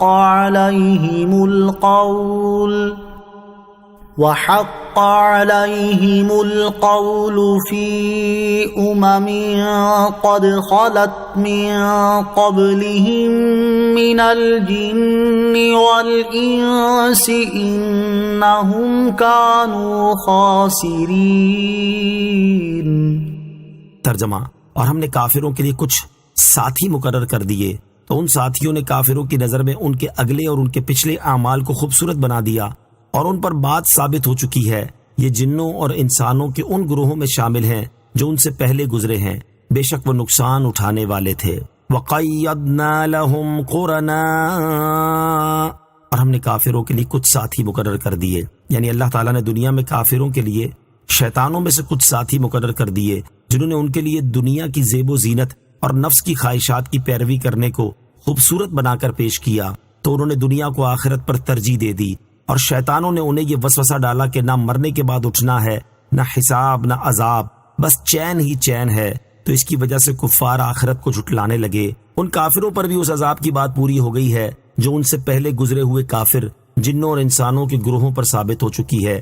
بے شک وہ نقصان اٹھانے والے تھے، اسی وجہ سے عذاب کے مستحق ہوئے۔ وَقَالَ الَّذِينَ كَفَرُوا لَا تَسْمَعُوا لِهَذَا الْقُرْآنِ وَالْغَوْا فِيهِ لَعَلَّكُمْ تَغْلِبُونَ۔ ترجمہ، اور کافروں نے کہا اس قرآن کو نہ سنو اور اس میں فضول شور و غل مچاؤ تاکہ تم غالب آ جاؤ۔ وَقَالَ الَّذِينَ كَفَرُوا لَا تَسْمَعُوا لِهَذَا الْقُرْآنِ، اور کافروں نے کہا اس قرآن کو نہ سنو۔ اس آیت مبارکہ میں مشرکین قریش کے بارے میں بیان کیا گیا کہ وہ قرآن پاک کی تاثیر سے اس قدر خوفزدہ تھے کہ لوگوں کو دل جمعی کے ساتھ قرآن پاک سننے نہیں دیتے تھے، بلکہ ان کی عادت یہی تھی کہ جس وقت قرآن پاک کی تلاوت کی جاتی تو شور مچانا شروع کر دیتے، سیٹیاں بجاتے اور طرح طرح سے آوازیں بلند کرتے۔ مقصد صرف یہ تھا کہ لوگ قرآن پاک کی تلاوت نہ سن سکیں، کیونکہ اگر انہوں نے اس کو دل جمعی سے سن لیا تو ایمان لے آئیں گے۔ اس آیت مبارکہ سے معلوم ہوتا ہے کہ قرآن پاک کی تاثیر سے کفار بھی خوفزدہ تھے۔ حضرت ابن عباس رضی اللہ تعالی عنہ سے روایت ہے کہ رسول اللہ صلی اللہ تعالی علیہ وسلم مکہ مکرمہ میں تھے، جب قرآن پڑھتے تھے تو اپنی آواز بلند کرتے تھے، جبکہ مشرکین لوگوں کو آپ سے دور بھگاتے تھے اور کہتے تھے کہ قرآن نہ سنو اور اس کی تلاوت کے وقت فضول شور و غل کرو تاکہ تم غالب آ جاؤ۔ فَلَنُذِيقَنَّ الَّذِينَ كَفَرُوا عَذَابًا شَدِيدًا وَلَنَجْزِيَنَّهُمْ أَسْوَأَ الَّذِي كَانُوا يَعْمَلُونَ۔ ذلك جزاء أعداء الله النار لهم فيها دار الخلد جزاء بما كانوا بآياتنا يجحدون۔ ترجمہ، تو بے شک ضرور ہم کافروں کو سخت عذاب چکھائیں گے اور بے شک ہم انہیں ان کے برے اعمال کا بدلہ دیں گے۔ یہ اللہ کے دشمنوں کا بدلہ آگ ہے، ان کے لیے اس میں ہمیشہ رہنے کا گھر ہے۔ یہ اس بات کی سزا ہے کہ وہ ہماری آیتوں کا انکار کرتے تھے۔ فَلَنُذِيقَنَّ الَّذِينَ كَفَرُوا عَذَابًا شَدِيدًا، تو بے شک ضرور ہم کافروں کو سخت عذاب چکھائیں گے۔ کفار مکہ کے طرز عمل کو بیان کرنے کے بعد اس آیت سے اللہ تعالیٰ نے انہیں شدید عذاب سے ڈرایا ہے۔ چنانچہ اس آیت اور اس کے بعد والی آیت کا خلاصہ یہ ہے کہ جب میرے حبیب صلی اللہ تعالیٰ علیہ وآلہ وسلم قرآن مجید کی تلاوت کرتے ہیں، اس وقت جو کافر فضول شور و غل کرنے کا کہتے اور کرتے ہیں، انہیں اور تمام کافروں کو ہم ایسا سخت عذاب چکھائیں گے جس کی سختی کا کوئی اندازہ نہیں لگا سکتا، اور بے شک ہم انہیں ان کے برے اعمال کا بدلہ دیں گے، اور کفر کا بدلہ سخت عذاب ہے۔ یہ عذاب اللہ تعالیٰ کے دشمنوں کا بدلہ ہے، اور وہ جہنم کی آگ ہے۔ ان کے لیے جہنم میں ایک گھر ہے جس میں یہ ہمیشہ رہیں گے اور اس سے کہیں اور منتقل نہ ہو سکیں گے۔ اور یہ سخت عذاب اس بات کی سزا ہے کہ وہ ہماری آیتوں کا انکار کرتے تھے اور ان کی تلاوت ہوتی سن کر فضول شور و غل کیا کرتے تھے۔ اس سے معلوم ہوا کہ نبی کریم صلی اللہ تعالیٰ علیہ وسلم اور قرآن کا دشمن اللہ تعالیٰ کا دشمن ہے، کہ ان کافروں نے قرآن کی آواز روکنی چاہی تو انہیں اللہ تعالیٰ کا دشمن قرار دیا گیا۔ وقال الذين كفروا ربنا أرنا الذين أضلانا من الجن والإنس نجعلهما تحت أقدامنا ليكونا من الأسفلين۔ ترجمہ، اور کافر جہنم میں جا کر کہیں گے، اے ہمارے رب، ہمیں جنوں اور انسانوں کے وہ دونوں گروہ دکھا جنہوں نے ہمیں گمراہ کیا، تاکہ آج ہم انہیں اپنے پاؤں کے نیچے روند ڈالیں تاکہ وہ جہنم میں سب سے نیچے والوں میں سے ہو جائیں۔ وقال الذین کفروا، اور کافر کہیں گے، یعنی جب کافروں کو جہنم میں ڈال دیا جائے گا تو وہ اس میں یوں عرض کریں گے، اے ہمارے رب عز و جل، ہمیں شیطان جنوں اور انسانوں کے وہ دونوں گروہ دکھا جنہوں نے دنیا کی زیب و زینت کو خوبصورت بنا کر ہمارے سامنے پیش کیا اور وسوسے ڈال کر ہمیں آخرت کو جھٹلانے کی طرف مائل کیا، اور یوں ہمیں گمراہ کر دیا تاکہ آج آگ کے اندر ہم ان سے انتقام لیتے ہوئے انہیں اپنے پاؤں کے نیچے روند ڈالیں اور وہ جہنم کے سب سے نچلے طبقے میں ہم سے زیادہ سخت عذاب والوں میں سے ہو جائیں اور ہمیں گمراہ کرنے کی سزا پائیں۔ ان الذين قالوا ربنا الله ثم استقاموا تتنزل عليهم الملائكة ألا تخافوا تتنزل عليهم الملائكة ألا تخافوا ولا تحزنوا وأبشروا بالجنة التي كنتم توعدون۔ ترجمہ، بے شک جنہوں نے کہا ہمارا رب اللہ ہے، پھر اس پر ثابت قدم رہے، ان پر فرشتے اترتے ہیں اور کہتے ہیں کہ تم نہ ڈرو اور نہ غم کرو اور اس جنت پر خوش ہو جاؤ جس کا تم سے وعدہ کیا جاتا تھا۔ ان الذین قالوا ربنا اللہ، بے شک جنہوں نے کہا ہمارا رب اللہ ہے۔ اس سے پہلی آیات میں کافروں کے لیے وعیدیں بیان ہوئی اور اب یہاں سے ایمان والوں کے لیے وعدے کا بیان کیا جا رہا ہے۔ چنانچہ اس آیت کا خلاصہ یہ ہے کہ بے شک وہ لوگ جنہوں نے اللہ تعالیٰ کے رب ہونے اور اس کی وحدانیت کا اقرار کرتے ہوئے کہا کہ ہمارا رب صرف اللہ تعالیٰ ہے، پھر وہ اس اقرار اور اس کے تقاضوں پر ثابت قدم رہے، ان پر اللہ تعالیٰ کی طرف سے فرشتے اترتے ہیں اور انہیں یہ بشارت دیتے ہوئے کہتے ہیں کہ تم آخرت میں پیش آنے والے حالات سے نہ ڈرو اور اہل و عیال وغیرہ میں سے جو کچھ پیچھے چھوڑ آئے اس کا نہ غم کرو اور اس جنت پر خوش ہو جاؤ جس کا تم سے دنیا میں اللہ تعالیٰ کے رسولوں علیہم الصلوۃ والسلام کی مقدس زبان سے وعدہ کیا جاتا تھا۔ استقامت کے معنی، اس آیت میں استقامت کا ذکر ہوا، اس مناسبت سے یہاں استقامت کے بارے میں 2 احادیث اور خلفائے راشدین کے اقوال سماعت کیجیے۔ چنانچہ حضرت انس بن مالک رضی اللہ تعالیٰ عنہ فرماتے ہیں کہ رسول اللہ صلی اللہ تعالیٰ علیہ وسلم نے یہ آیت پڑھی، ان الذین قالوا ربنا اللہ ثم استقاموا، پھر آپ نے فرمایا لوگوں نے یہ کہا یعنی ہمارا رب اللہ ہے، پھر ان میں سے اکثر کافر ہو گئے۔ تو جو شخص اسی قول کہ ہمارا رب اللہ ہے پر ڈٹا رہا حتیٰ کہ مر گیا، وہ ان لوگوں میں سے ہے جو اس قول پر ثابت قدم رہے۔ حضرت سفیان بن عبداللہ ثقفی رضی اللہ تعالیٰ عنہ فرماتے ہیں میں نے عرض کی یا رسول اللہ صلی اللہ تعالیٰ علیہ وسلم مجھے اسلام کے بارے میں کوئی ایسی بات بتائیں کہ میں آپ کے بعد کسی اور سے اس بارے میں سوال نہ کروں۔ ارشاد فرمایا تم کہو میں اللہ تعالیٰ پر ایمان لایا، پھر اس اقرار پر ثابت قدم رہو۔ حضرت ابوبکر صدیق رضی اللہ تعالیٰ عنہ سے دریافت کیا گیا استقامت کیا ہے؟ آپ نے فرمایا استقامت یہ ہے کہ بندہ اللہ تعالیٰ کے ساتھ کسی کو شریک نہ کرے۔ حضرت عمر فاروق رضی اللہ تعالیٰ عنہ نے فرمایا استقامت یہ ہے کہ بندہ امر و نہیں یعنی احکامات پر عمل کرنے اور ممنوعات سے بچنے پر قائم رہے اور لومڑی کی طرح حیلہ سازیاں کر کے راہ فرار اختیار نہ کرے۔ حضرت عثمان غنی رضی اللہ تعالیٰ عنہ نے فرمایا استقامت یہ ہے کہ بندہ عمل میں اخلاص پیدا کرے۔ حضرت علی المرتضیٰ کرم اللہ تعالی وجہہ الکریم نے فرمایا استقامت یہ ہے کہ بندہ فرائض کو پابندی کے ساتھ ادا کرے۔ ان احادیث اور اقوال کا خلاصہ یہ ہے کہ بندہ اللہ تعالیٰ کی وحدانیت کے اقرار اور اخلاص کے ساتھ نیک اعمال کرنے پر ثابت قدم رہے۔ مومن کو دی جانے والی بشارت کا مقام، اس آیت میں فرشتوں کی طرف سے مومن کو بشارت دیے جانے کا بھی ذکر ہوا۔ اس کے بارے میں ایک قول یہ ہے کہ موت کے وقت فرشتے اترتے ہیں اور مومن کو آخرت میں پیش آنے والے احوال یا ایمان سلب ہونے کا خوف اور اہل و عیال کے چھوٹنے کا یا گناہوں کا غم نہ کرنے کا کہتے اور اسے جنت کی بشارت دیتے ہیں۔ اور ایک قول یہ ہے کہ جب مومن قبروں سے اٹھیں گے تو فرشتے انہیں یہ بشارت دیں گے، اور یہ بھی کہا گیا ہے کہ مومن کو 3 بار بشارت دی جاتی ہے، ایک موت کے وقت، دوسری قبر میں اور تیسری قبروں سے اٹھنے کے وقت۔ ایک قول یہ ہے کہ ایمان والوں پر فرشتے اترتے ہیں اور انہیں دینی اور دنیاوی جو مشکلات پیش آتی ہیں ان میں ان کی اس چیز کے ساتھ امداد کرتے ہیں جو ان کے سینوں کو کشادہ کر دے، اور الہام کے ذریعے ان کے خوف اور غم کو اسی طرح دور کر دیتے ہیں۔ نحن اولیاؤکم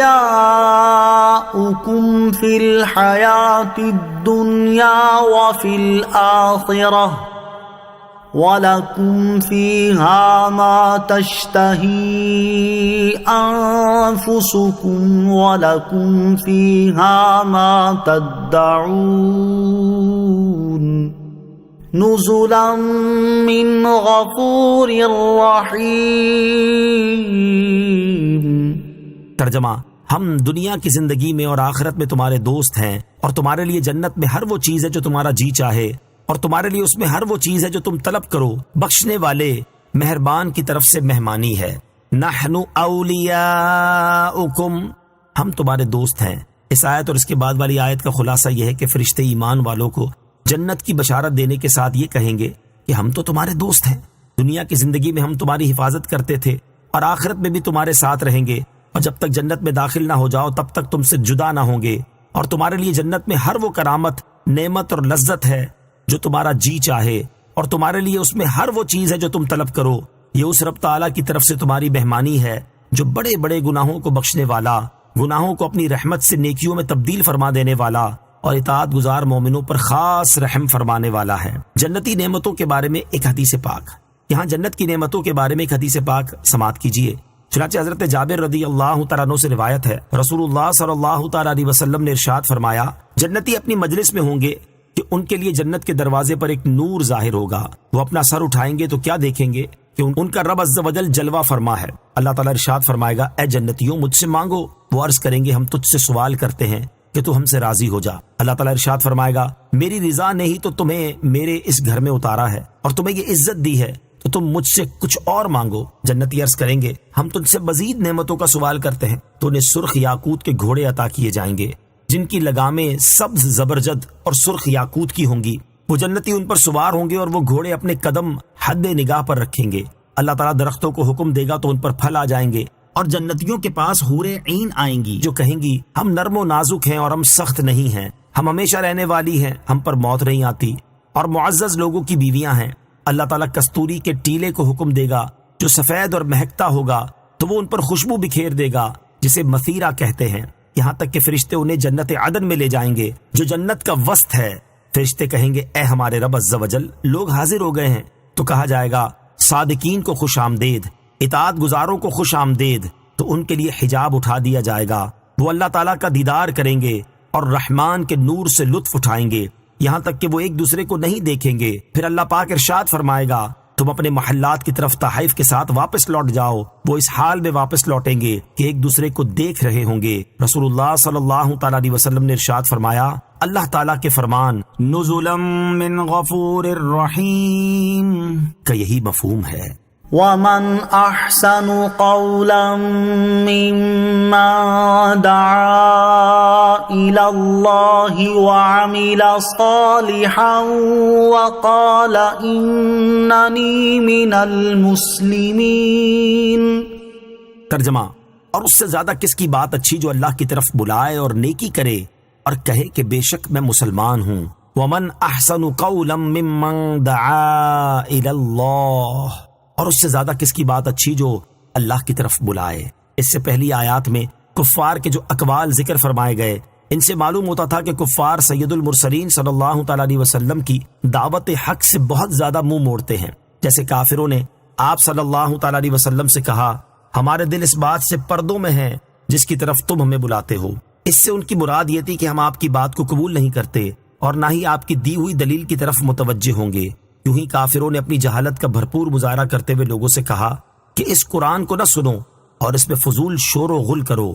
اور اب گویا کہ یہاں سے تاجدار رسالت صلی اللہ تعالیٰ علیہ وسلم کو تسلی دی جا رہی ہے کہ اے پیارے حبیب صلی اللہ تعالیٰ علیہ وسلم، کافروں نے اگرچہ آپ سے بہت دل آزاری والی باتیں کی ہیں لیکن آپ ان کی باتوں اور جاہلانہ حرکتوں کی پرواہ نہ فرمائیں اور مسلسل تبلیغ فرماتے رہیں، کیونکہ دین حق کی دعوت دینا سب سے بڑی عبادت اور سب سے اہم اطاعت ہے، اور اس سے زیادہ کسی کی بات اچھی نہیں جو اللہ تعالیٰ کی توحید اور عبادت کی طرف بلائے اور نیک کام کرے اور کہے کہ میں مسلمان ہوں۔ یہاں دعوت دینے والے سے کون مراد ہے؟ اس کے بارے میں مفسرین کا ایک قول تو یہی ہے کہ اس سے مراد حضور سید المرسلین صلی اللہ تعالیٰ علیہ وآلہ وسلم ہے۔ یہ بھی کہا گیا کہ اس سے وہ مومن مراد ہے جس نے نبی کریم علیہ الصلوۃ والسلام کی دعوت کو قبول کیا اور دوسروں کو نیکی کی دعوت دی۔ اور حضرت عائشہ صدیقہ رضی اللہ تعالیٰ عنہا نے فرمایا کہ میرے نزدیک یہ آیت مؤذنوں کے حق میں نازل ہوئی، اور ایک قول یہ بھی ہے کہ جو کوئی کسی طریقے پر بھی اللہ پاک کی طرف دعوت دے وہ اس آیت میں داخل ہے۔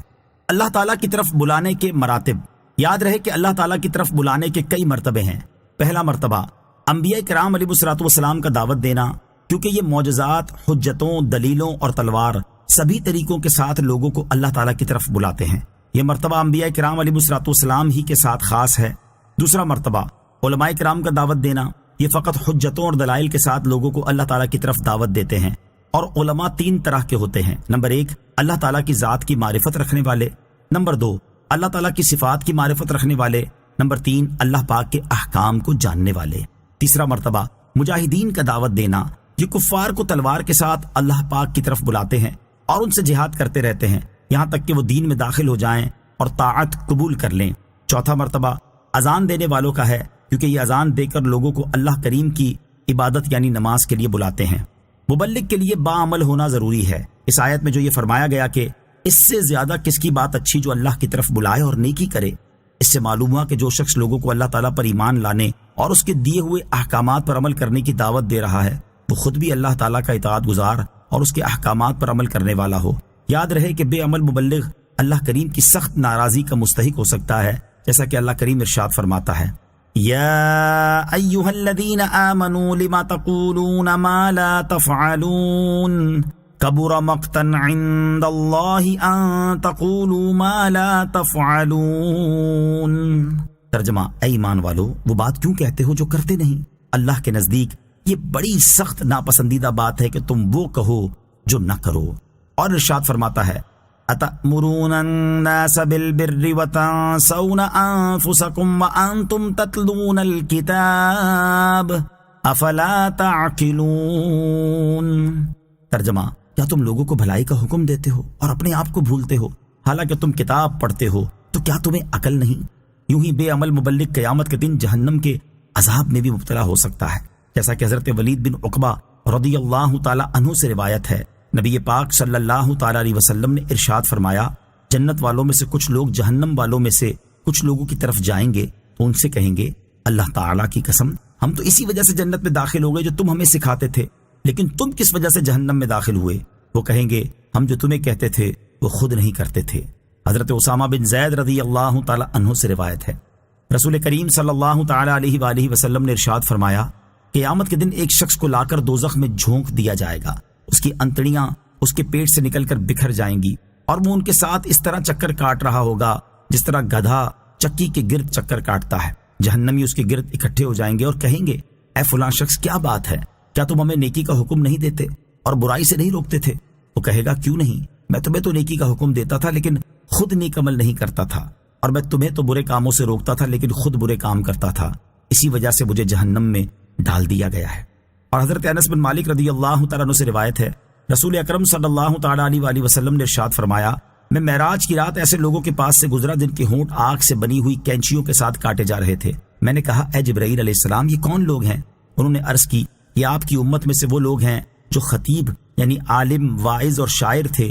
یہ لوگوں کو تو نیک کام کرنے کا حکم دیتے لیکن اپنے آپ کو بھول جاتے تھے، حالانکہ یہ قرآن مجید کی تلاوت کرتے تھے، تو کیا انہیں عقل نہیں تھی؟ لہٰذا ہر مبلغ کو چاہیے کہ لوگوں کو نیک کاموں کا حکم دینے اور برے کاموں سے منع کرنے کے ساتھ ساتھ خود بھی نیک کام کرے اور برے کاموں سے باز رہے، تاکہ اللہ تبارک و تعالیٰ کی ناراضی اور جہنم کے عذاب سے محفوظ رہے۔ اللہ کریم ہر مسلمان کو نیک اور باعمل مبلغ بننے کی توفیق عطا فرمائے، آمین۔ کلام میں تاثیر پیدا ہونے کا ذریعہ، یاد رہے کسی بھی مبلغ کے کلام میں تاثیر پیدا ہونے کا بنیادی ذریعہ اس کا باعمل ہونا ہے، کیونکہ جو مبلغ خود باعمل ہے تو اس کے حال سے یہ ظاہر ہو رہا ہے کہ اس کا کلام اس کی اپنی ذات پر اثر انداز ہو رہا ہے، اور جو مبلغ خود بے عمل ہے تو اس کے حال سے یہ واضح ہو رہا ہے کہ اس کا کلام اس کی اپنی ذات پر اثر نہیں کر رہا، اور جب اس کے کلام کا یہ حال ہے تو وہ دوسروں پر کیسے اثر انداز ہوگا۔ اسی چیز کو بیان کرتے ہوئے علامہ احمد ساوی رحمۃ اللہ تعالی فرماتے ہیں، جو شخص اپنے رب عز و جل کے حکم کو پورا کرے اور اس کی منع کردہ چیزوں سے اجتناب کرے اور نیک اعمال کے ساتھ متصف ہو کر لوگوں کو اللہ تبارک و تعالیٰ کی طرف بلائے تو اس کی بات مانی جائے گی اور اس کا کلام دلوں میں اثر بھی کرے گا، اور جس کا حال اس کے برخلاف ہو تو نہ اس کی بات مانی جائے گی اور نہ ہی اس کا کلام دلوں میں اثر کرے گا، کیونکہ جس کا کلام اس کی اپنی ذات پر اثر انداز نہیں ہو رہا تو اس کے علاوہ کسی اور پر بدرجہ اولا اثر نہیں کرے گا۔ لہٰذا اس اعتبار سے بھی ہر مبلغ کے لیے باعمل ہونا ضروری ہے، تاکہ اس کے کلام میں اللہ کریم تاثیر پیدا فرما دے اور لوگ اس کی نصیحت و ہدایت سن کر راہ راست پر آنا شروع ہو جائیں۔ مسلمان ہونے کا فقط زبان سے اقرار نہ ہو بلکہ دل میں اس کا اعتقاد بھی ہو۔ اس آیت کے آخر میں فرمایا گیا کہ اور کہے کہ بے شک میں مسلمان ہوں، اس سے متعلق یاد رہے کہ یہ کہنا فقط زبان سے نہ ہو بلکہ دل سے دین اسلام کا اعتقاد رکھتے ہوئے کہے کہ بے شک میں مسلمان ہوں، کیونکہ سچا کہنا یہی ہے۔ وَلَا تَسْتَوِي الْحَسَنَةُ وَلَا السَّيِّئَةُ ادفع بالتي هي احسن فاذا الذي بينك وبينه عداوة كأنه ولي حميم۔ ترجمہ، اور اچھائی اور برائی برابر نہیں ہو سکتی، برائی کو بھلائی کے ساتھ دور کر دو تو تمہارے اور جس شخص کے درمیان دشمنی ہوگی وہ اس وقت ایسا ہو جائے گا جیسے وہ گہرا دوست ہے۔ وَلَا تَسْتَوِي الْحَسَنَةُ وَلَا السَّيِّئَةُ، اور اچھائی اور برائی برابر نہیں ہو سکتی۔ اس آیت کا ایک معنی یہ ہے کہ نیکی اور گناہ برابر نہیں، بلکہ نیکی خیر ہے اور گناہ شر، اور خیر و شر برابر نہیں ہو سکتے۔ دوسرا معنی یہ ہے کہ نیکوں کے مراتب برابر نہیں، بلکہ بعض نیکیاں دوسری نیکیوں سے اعلیٰ ہیں۔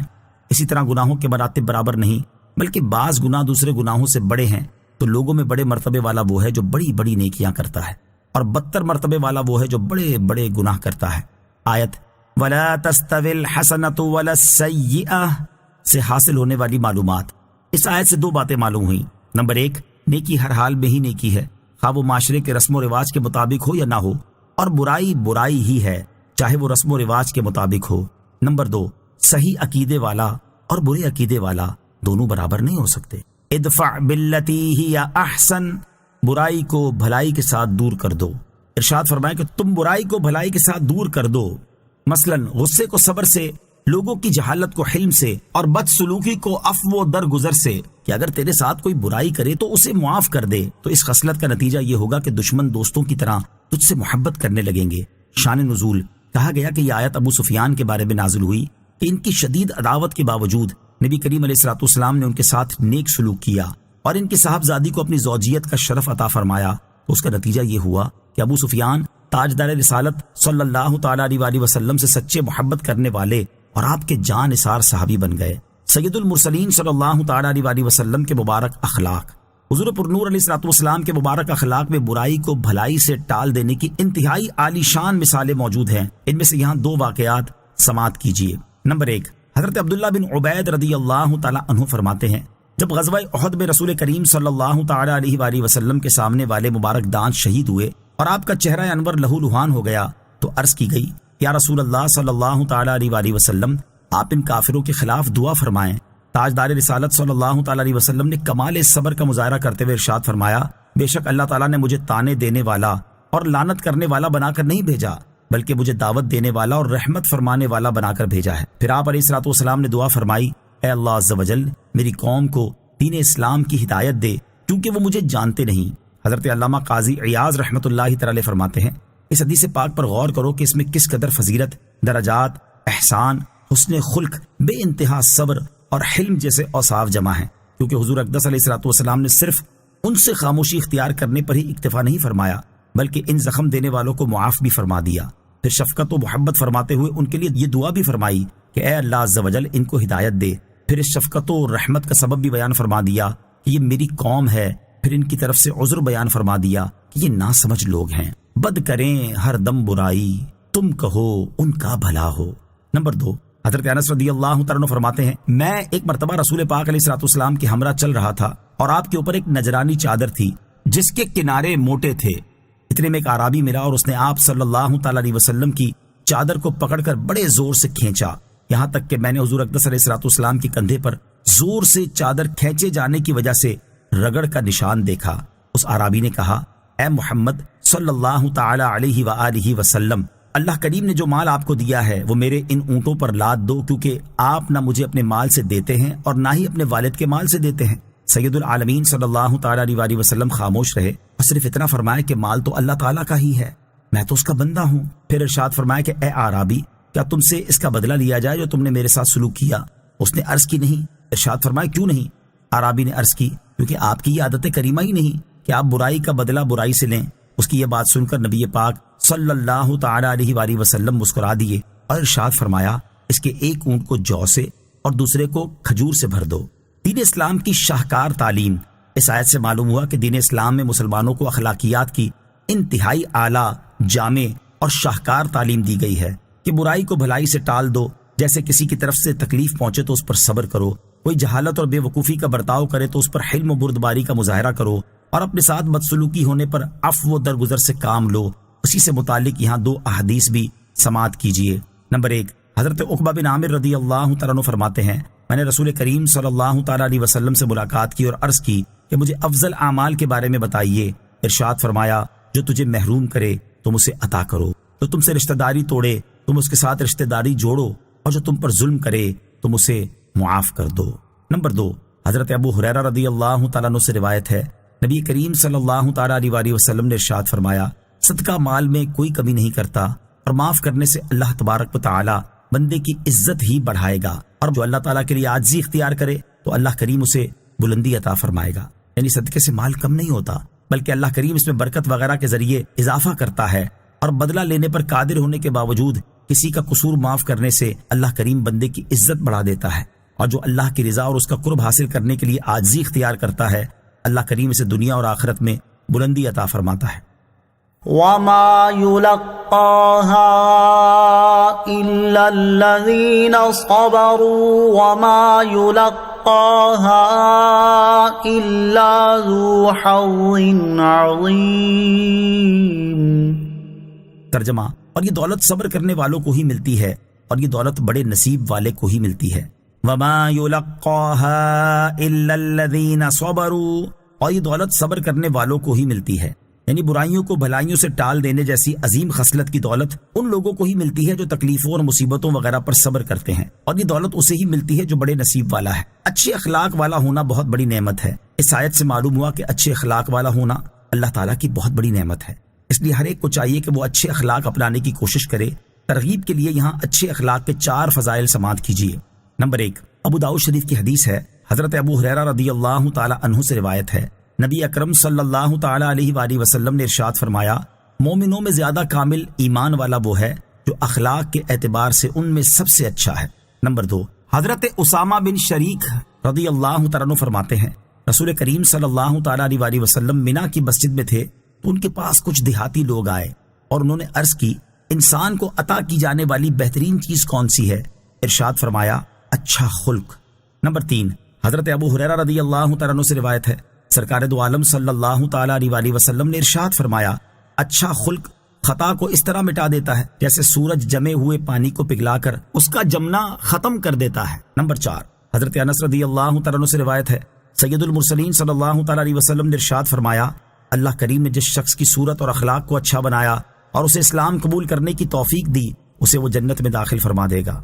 اللہ کریم مسلمانوں کو اچھے اخلاق والا اور باعمل بننے کی توفیق عطا فرمائے، آمین۔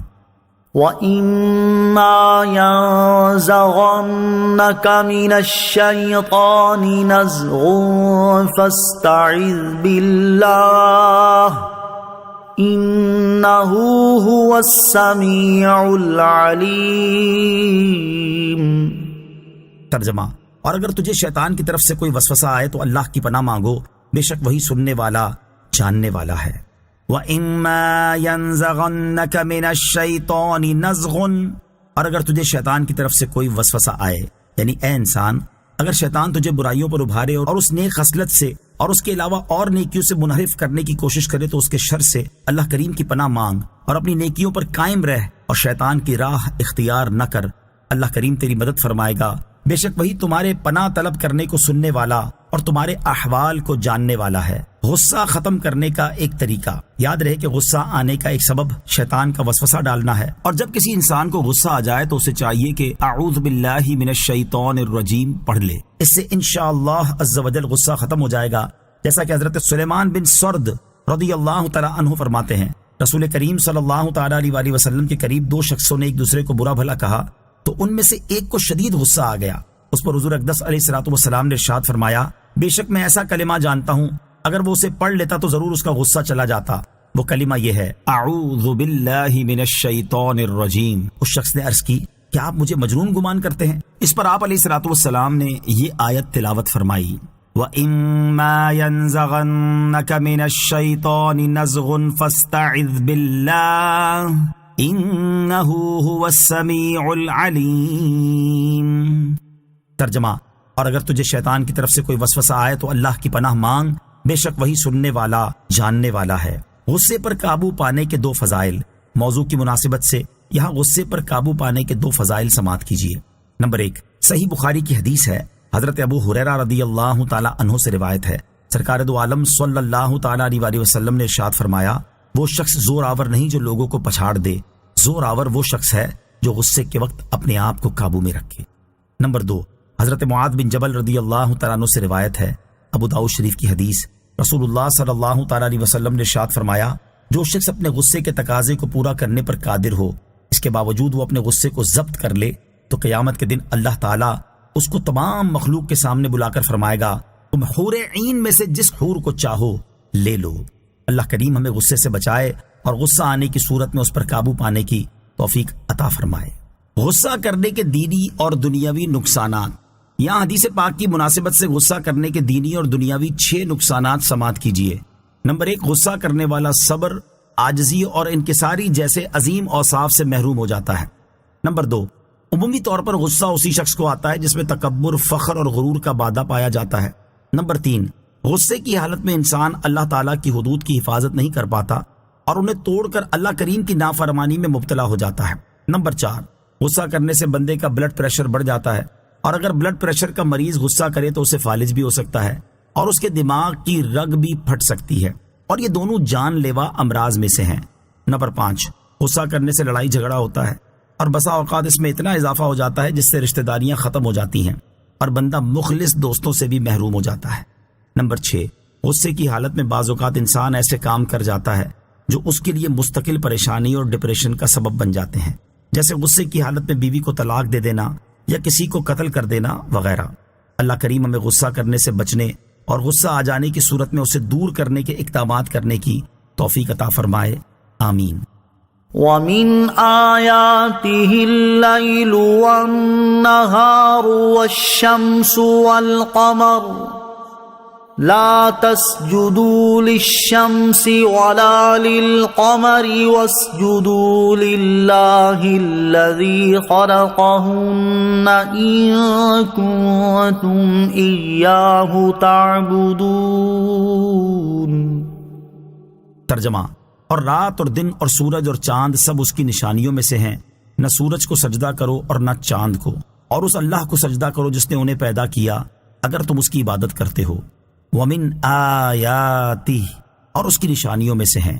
اس سے پہلے آیت نمبر 33 میں بیان ہوا کہ سب سے اچھی بات اللہ کریم کی طرف بلانا ہے، اور اب اس آیت سے اللہ تعالیٰ کی وحدانیت، قدرت اور حکمت پر دلالت کرنے والی چیزوں کو بیان کیا جا رہا ہے، تاکہ یہ معلوم ہو جائے کہ اللہ کریم کی طرف بلانا اس کی ذات و صفات پر دلالت کرنے والی چیزوں کو بیان کرنے کے ذریعے بھی ہوتا ہے. چنانچہ اس آیت کا خلاصہ یہ ہے کہ رات، دن، سورج اور چاند سب اللہ کریم کی قدرت، حکمت، اس کی ربوبیت اور وحدانیت پر دلالت کرنے والی نشانیاں ہیں. تو تم نہ سورج کو سجدہ کرو اور نہ ہی چاند کو، کیونکہ یہ دونوں مخلوق ہیں اور اپنے خالق کے حکم سے مسخر ہیں، اور جو اس طرح مسخر ہو وہ عبادت کا مستحق نہیں ہو سکتا.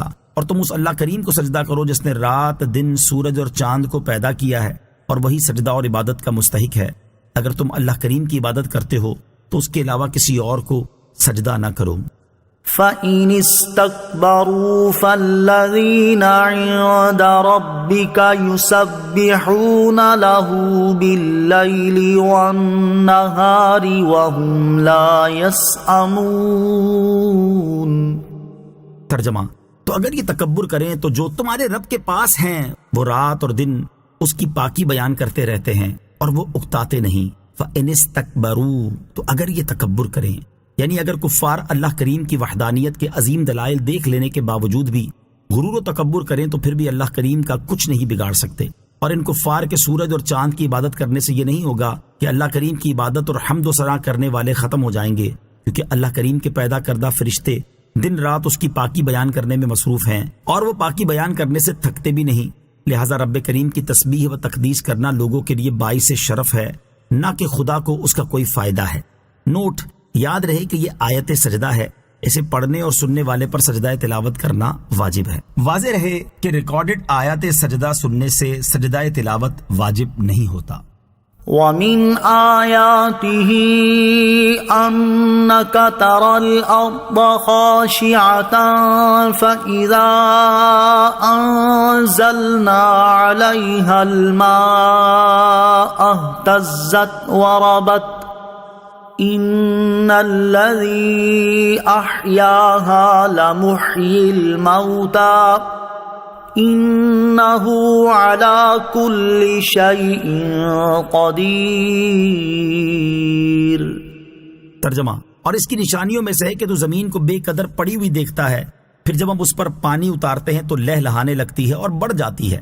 بے شک جس نے اس کو زندہ کیا وہ ضرور مردوں کو زندہ کرنے والا ہے، بے شک وہ ہر شے پر قدرت رکھتا ہے. وَمِنْ آيَاتِهِ أَنَّكَ تَرَى الْأَرْضَ خَاشِعَةً، اور اس کی نشانیوں میں سے ہے کہ تو زمین کو بے قدر پڑی ہوئی دیکھتا ہے. اس آیت میں اللہ کریم کی قادر مطلق ہونے اور خاص طور پر قیامت کے دن مردوں کو زندہ کرنے پر قادر ہونے کی ایک نشانی اور دلیل بیان کی جا رہی ہے کہ تم لوگ زمین کو دیکھتے ہو کہ وہ خشک اور بنجر پڑی ہوتی ہے، اور جب اللہ کریم کے فضل و کرم سے اس پر بارش ہوتی ہے تو وہ تر و تازہ ہو کر لہ لہانے لگتی ہے. تو جو ذات اس مردہ زمین میں زندگی پیدا کر کے اس سے پھل اور سبزیاں نکالنے پر قادر ہے، بے شک وہ اس پر بھی قادر ہے کہ مردوں کو زندہ کر دے. ان الذين يلحدون في آياتنا لا يخفون علينا افمن يلقى في النار خير ام من يأتي آمنا يوم القيامة اعملوا ما شئتم انہ بما تعملون بصیر. ترجمہ: بے شک جو لوگ ہماری آیتوں میں سیدھی راہ سے ہٹتے ہیں وہ ہم پر پوشیدہ نہیں ہیں، تو کیا جسے آگ میں ڈالا جائے گا وہ بہتر ہے یا وہ جو قیامت میں امان سے آئے گا؟ تم جو چاہو کرتے رہو، بے شک اللہ تمہارے کام دیکھ رہا ہے. ان الذین یلحدون فی آیاتنا، بے شک وہ جو ہماری آیتوں میں سیدھی راہ سے ہٹتے ہیں. اس سے پہلی آیتوں میں بیان ہوا کہ اللہ کریم کے دین کی طرف بلانا بہت بڑا منصب اور بہت اعلیٰ مرتبہ ہے، پھر بیان ہوا کہ اللہ کریم کی قدرت اور وحدانیت کے دلائل بیان کر کے بھی اللہ کریم کے دین کی طرف بلایا جاتا ہے، اور اب یہاں سے اللہ کریم کی آیتوں کے بارے میں ٹیڑھی راہ چلنے والوں کو ڈانٹا جا رہا ہے۔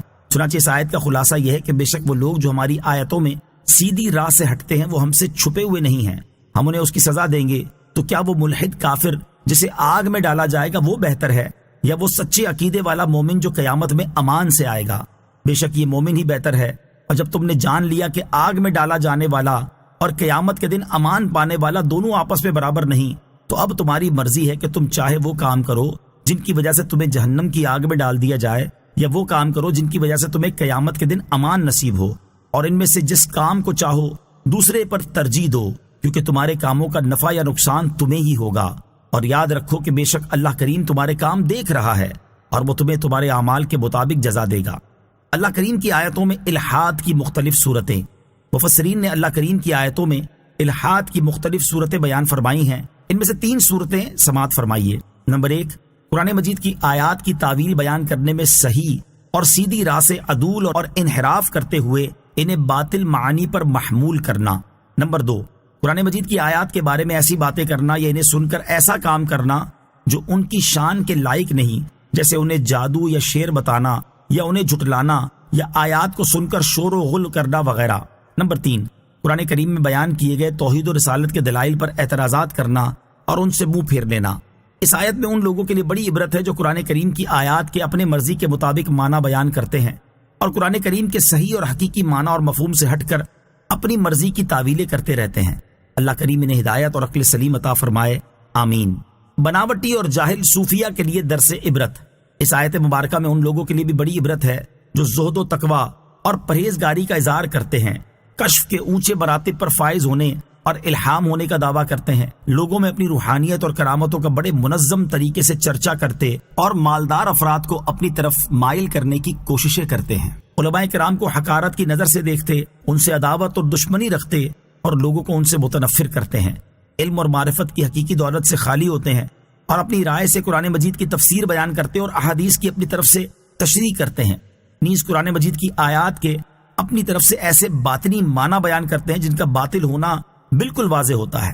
ایسے لوگوں کے لیے اس حدیث پاک میں بھی بہت عبرت ہے۔ چنانچہ حضرت ابو ہریرہ رضی اللہ تعالی عنہ سے روایت ہے اور یہ ترمذی شریف کی حدیث بھی ہے کہ نبی کریم علیہ الصلوۃ والسلام نے ارشاد فرمایا، آخری زمانے میں کچھ ایسے لوگ نکلیں گے جو دین کے ذریعے دنیا کمائیں گے، وہ لوگوں کے لیے بھیڑ کی نرم کھال کا لباس پہنیں گے، ان کی زبانیں چینی سے زیادہ میٹھی ہوں گی اور ان کے دل بھیڑیوں کے دلوں کی طرح ہوں گے۔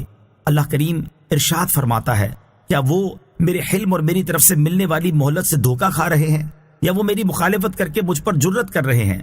مجھے اپنی قسم، میں ان لوگوں پر ان میں سے ہی فتنہ مسلط کر دوں گا جو ان میں سے دانشور و سمجھدار لوگوں کو حیران کر دے گا۔ حضرت ملا علی قاری رحمۃ اللہ تعالی اس حدیث پاک کی شرح میں فرماتے ہیں کہ آخری زمانے میں کچھ ایسے لوگ ظاہر ہوں گے جو لوگوں کے سامنے دین کے احکام پر عمل کر کے دنیا والوں کو دھوکہ دیں گے اور ان سے دنیا کا مال بٹوریں گے، لوگوں کو دکھانے کے لیے اون کا لباس پہن کر صوفی بنیں گے، ان کے ساتھ نرمی سے گفتگو کریں گے اور ان کے سامنے عاجزی و انکساری کا اظہار کریں گے تاکہ لوگ انہیں عابد و زاہد، دنیا سے کنارہ کشی کرنے والا اور آخرت کی طرف رغبت کرنے والا سمجھیں، لوگ ان کے مرید بنیں اور ان کے حالات دیکھ کر ان کے معتقد بن جائیں۔ ان کی زبانیں تو چینی سے زیادہ میٹھی ہوں گی لیکن ان کے دل دنیا اور منصب کی محبت میں، پرہیزگاروں اور خدا ترس علماء سے عداوت اور بغض رکھنے میں، جانوروں جیسی صفات اور شہوات کے غالب ہونے میں بھیڑیوں کی طرح سخت ہوں گے۔ اللہ کریم ارشاد فرمائے گا، کیا یہ جانتے نہیں کہ میں نے ڈھیل دے رہا ہوں اور یہ میرے عذاب سے بے خوف ہو کر دھوکہ کھا رہے ہیں؟ کیا یہ میری ناراضی اور میرے عذاب سے ڈرتے نہیں؟ اور کیا یہ لوگوں کے سامنے نیک اعمال کر کے انہیں دھوکہ دے کر میری مخالفت پر جرت کر رہے ہیں؟ مجھے اپنی ذات و صفات کی قسم، میں ان لوگوں پر، ان میں سے ہی بعض افراد کو بعض پر غلبہ دے کر ایسا فتنہ مسلط کر دوں گا جسے دیکھ کر ان میں سے دانشور و سمجھدار شخص بھی حیران رہ جائے گا اور وہ اسے دور کرنے پر قادر نہ ہوگا اور نہ ہی اس سے خلاصی پا سکے گا اور نہ ہی اس سے کہیں فرار ہو سکے گا۔ اللہ کریم ایسے لوگوں کو اپنا خوف نصیب کرے اور اپنی بگڑی حالت سدھارنے کی توفیق عطا فرمائے، آمین۔ ان الذين كفروا بالذكر لما جاءهم وانه لكتاب عزيز۔ ترجمہ، بے شک جنہوں نے ذکر کا انکار کیا جب وہ ان کے پاس آیا ان کے لیے خرابی ہے، اور بے شک وہ عزت والی کتاب ہے۔ ان الذین کفروا بالذکر، بے شک جنہوں نے ذکر کا انکار کیا، یعنی جن لوگوں کے پاس قرآن کریم آیا اور انہوں نے اس کا انکار کیا اور اس پر اعتراضات کیے تو انہیں ان کے کفر کی سزا دی جائے گی، اور ان قریب انہیں جہنم کی آگ میں داخل کر دیا جائے گا۔ وَإِنَّهُ لَكِتَابٌ عَزِيزٌ، اور بے شک وہ عزت والی کتاب ہے۔ عزیز کے دو معنی ہیں، نمبر 1 غالب اور قاہر، نمبر 2 جس کی نظیر نہ پائی جا سکتی ہو۔ قرآن مجید اپنے دلائل کی قوت سے ہر ایک پر غالب ہے اور بے مثل بھی ہے، کیونکہ اولین و آخرین اس کا مقابلہ کرنے سے عاجز ہیں، اور ساری مخلوق مل کر بھی اس کی ایک صورت جیسی کوئی صورت نہیں بنا سکتی۔ لا يأتيه الباطل من بين يديه ولا من خلفه تنزيل من حكيم حميد۔ ترجمہ، باطل اس کے سامنے اور اس کے پیچھے کسی طرف سے بھی اس کے پاس نہیں آ سکتا۔ وہ قرآن اس کی طرف سے نازل کیا ہوا ہے جو حکمت والا، تعریف کے لائق ہے۔ لا یأتیہ الباطل من بین یدیہ ولا من خلفہ، باطل اس کے سامنے اور اس کے پیچھے سے بھی اس کے پاس نہیں آ سکتا، یعنی قرآن مجید باطل کی رسائی سے دور ہے اور کسی طرح اور کسی جہت سے بھی باطل اس تک راہ نہیں پا سکتا۔ یہ فرق تبدیلی اور کمی و زیادتی سے محفوظ ہے، اور شیطان اس میں تصرف کرنے کی قدرت نہیں رکھتا۔ جس چیز کے حق ہونے کا قرآن مجید حکم فرما دے اسے کوئی باطل نہیں کر سکتا، اور جس کے باطل ہونے کا قرآن کریم حکم فرما دے اسے کوئی حق قرار نہیں دے سکتا۔ اور قرآن عظیم اس رب تعالیٰ کی طرف سے نازل کیا ہوا ہے جو حکمت والا اور تعریف کے لائق ہے۔ ما يقال لك إلا ما قد قيل للرسل من قبلك إن ربك لذو مغفرة وذو عقاب أليم۔ ترجمہ، اے حبیب، آپ کو وہی بات کہی جاتی ہے جو تم سے پہلے رسولوں سے کہی گئی تھی، بے شک تمہارا رب بخشش والا اور دردناک عذاب والا ہے۔ ما يقال لك الا ما قد قيل للرسل من قبلك، آپ کو وہی بات کہی جاتی ہے جو تم سے پہلے رسولوں سے کہی گئی تھی۔ اس آیت کی ایک تفسیر یہ ہے کہ اللہ تعالیٰ نے اپنے حبیب صلی اللہ تعالیٰ علیہ وسلم کو تسلی دیتے ہوئے ارشاد فرمایا کہ اے پیارے حبیب صلی اللہ تعالیٰ علیہ وسلم، آپ کافروں کی طرف سے پہنچنے والی اذیتوں پر صبر فرمائیں اور تسلی رکھیں، کیونکہ جس طرح آپ کو کافروں نے جادوگر اور کاہن وغیرہ کہا، اسی طرح آپ سے پہلے تشریف لانے والے انبیاء کرام علیہ السلام کو بھی ان کی قوموں کے کفار نے جادوگر وغیرہ کہا تھا، اور آپ کی طرح انہیں بھی جھٹلایا گیا تھا۔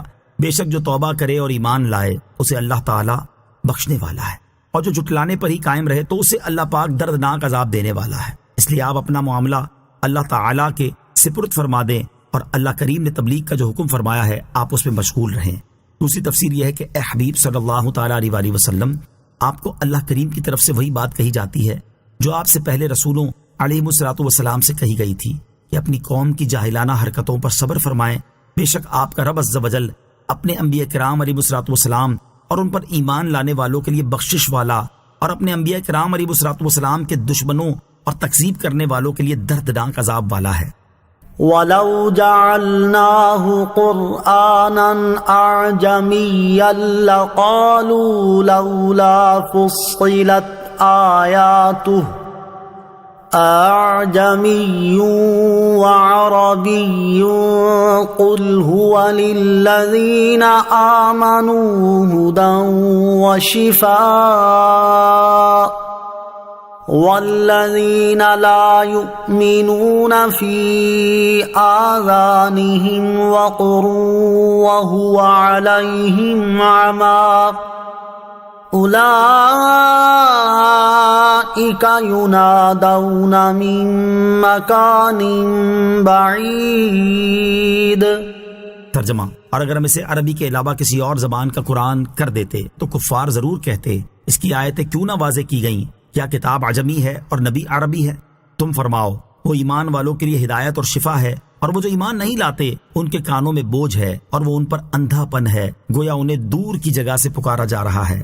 وَلَوْ جَعَلْنَاهُ قُرْآنًا أَعْجَمِيًّا، اور اگر ہم اسے عربی کے علاوہ کسی اور زبان کا قرآن کر دیتے۔ کافروں نے قرآن مجید پر اعتراض کرتے ہوئے کہا کہ یہ قرآن عجمی زبان میں کیوں نہ اترا؟ اس کے جواب میں ارشاد فرمایا گیا کہ اگر ہم قرآن کریم کو عربی کی بجائے عجمی زبان میں نازل کر دیتے تو کفار ضرور کہتے اس کتاب کی آیتیں عربی زبان میں کیوں بیان نہیں کی گئیں تاکہ ہم انہیں سمجھ سکتے، اور کتاب نبی کی زبان کے خلاف کیوں اتری۔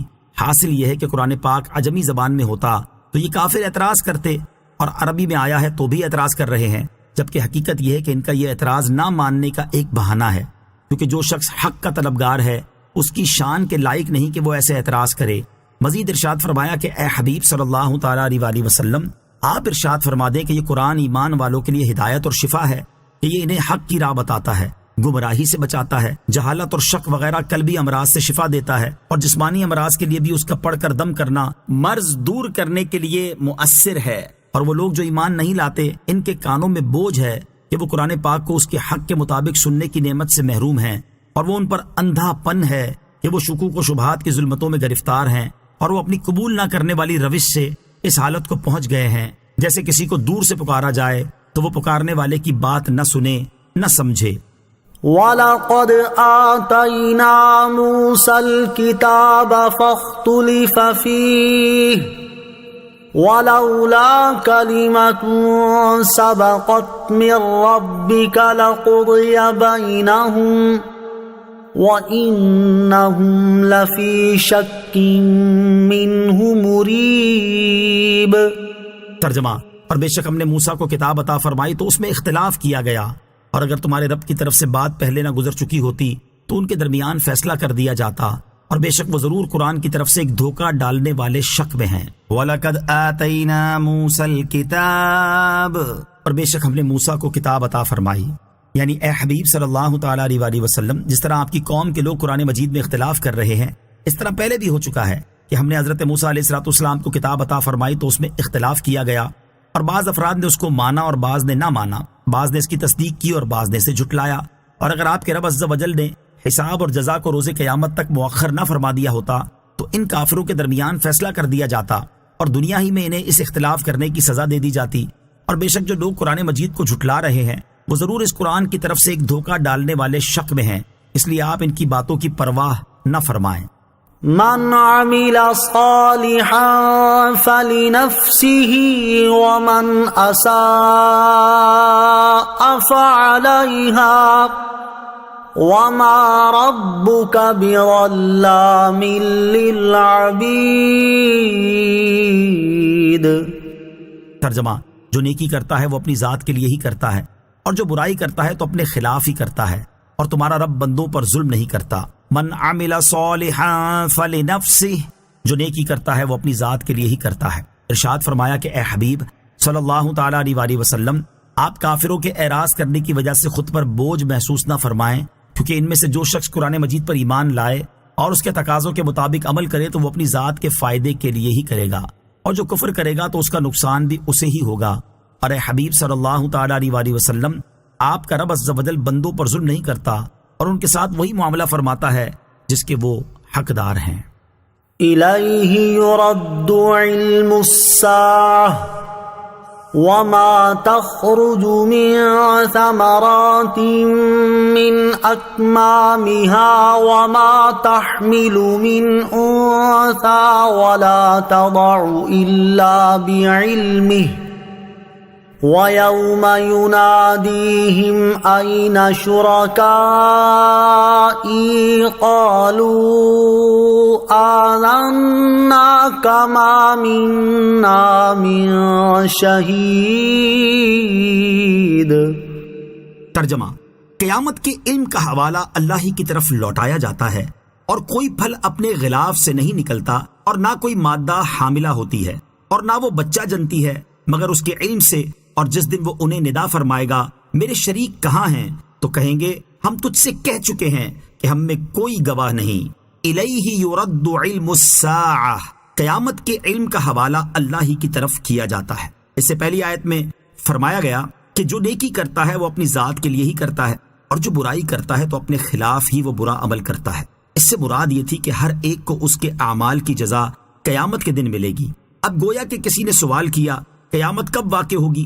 اس کے جواب میں ارشاد فرمایا گیا جب کسی سے قیامت کے بارے میں پوچھا جائے کہ وہ کب واقع ہوگی تو اس پر لازم ہے کہ وہ یہ جواب دے قیامت واقع ہونے کے وقت کے بارے میں اللہ تعالیٰ جاننے والا ہے، اور مخلوق میں سے کوئی بھی از خود اس کے وقت کے بارے میں نہیں جان سکتا، اور جب قیامت آ جائے گی تو اللہ تعالیٰ نیکوں اور گناہ گاروں میں جنت و دوزخ کا فیصلہ فرما دے گا۔ قیامت قائم ہونے کے وقت کا علم اللہ تعالیٰ کے ساتھ خاص ہے۔ اس آیت سے معلوم ہوا کہ قیامت قائم ہونے کے وقت کا علم اللہ تعالیٰ کے ساتھ خاص ہے۔ اسی کے بارے میں ایک اور مقام پر اللہ تبارک و تعالیٰ ارشاد فرماتا ہے، يسألونك عن الساعة أيان مرساها قل إنما علمها عند ربي لا يجليها لوقتها إلا هو ثقلت في السماوات والأرض لا تأتيكم إلا بغتة يسألونك كأنك حفي عنها قل انما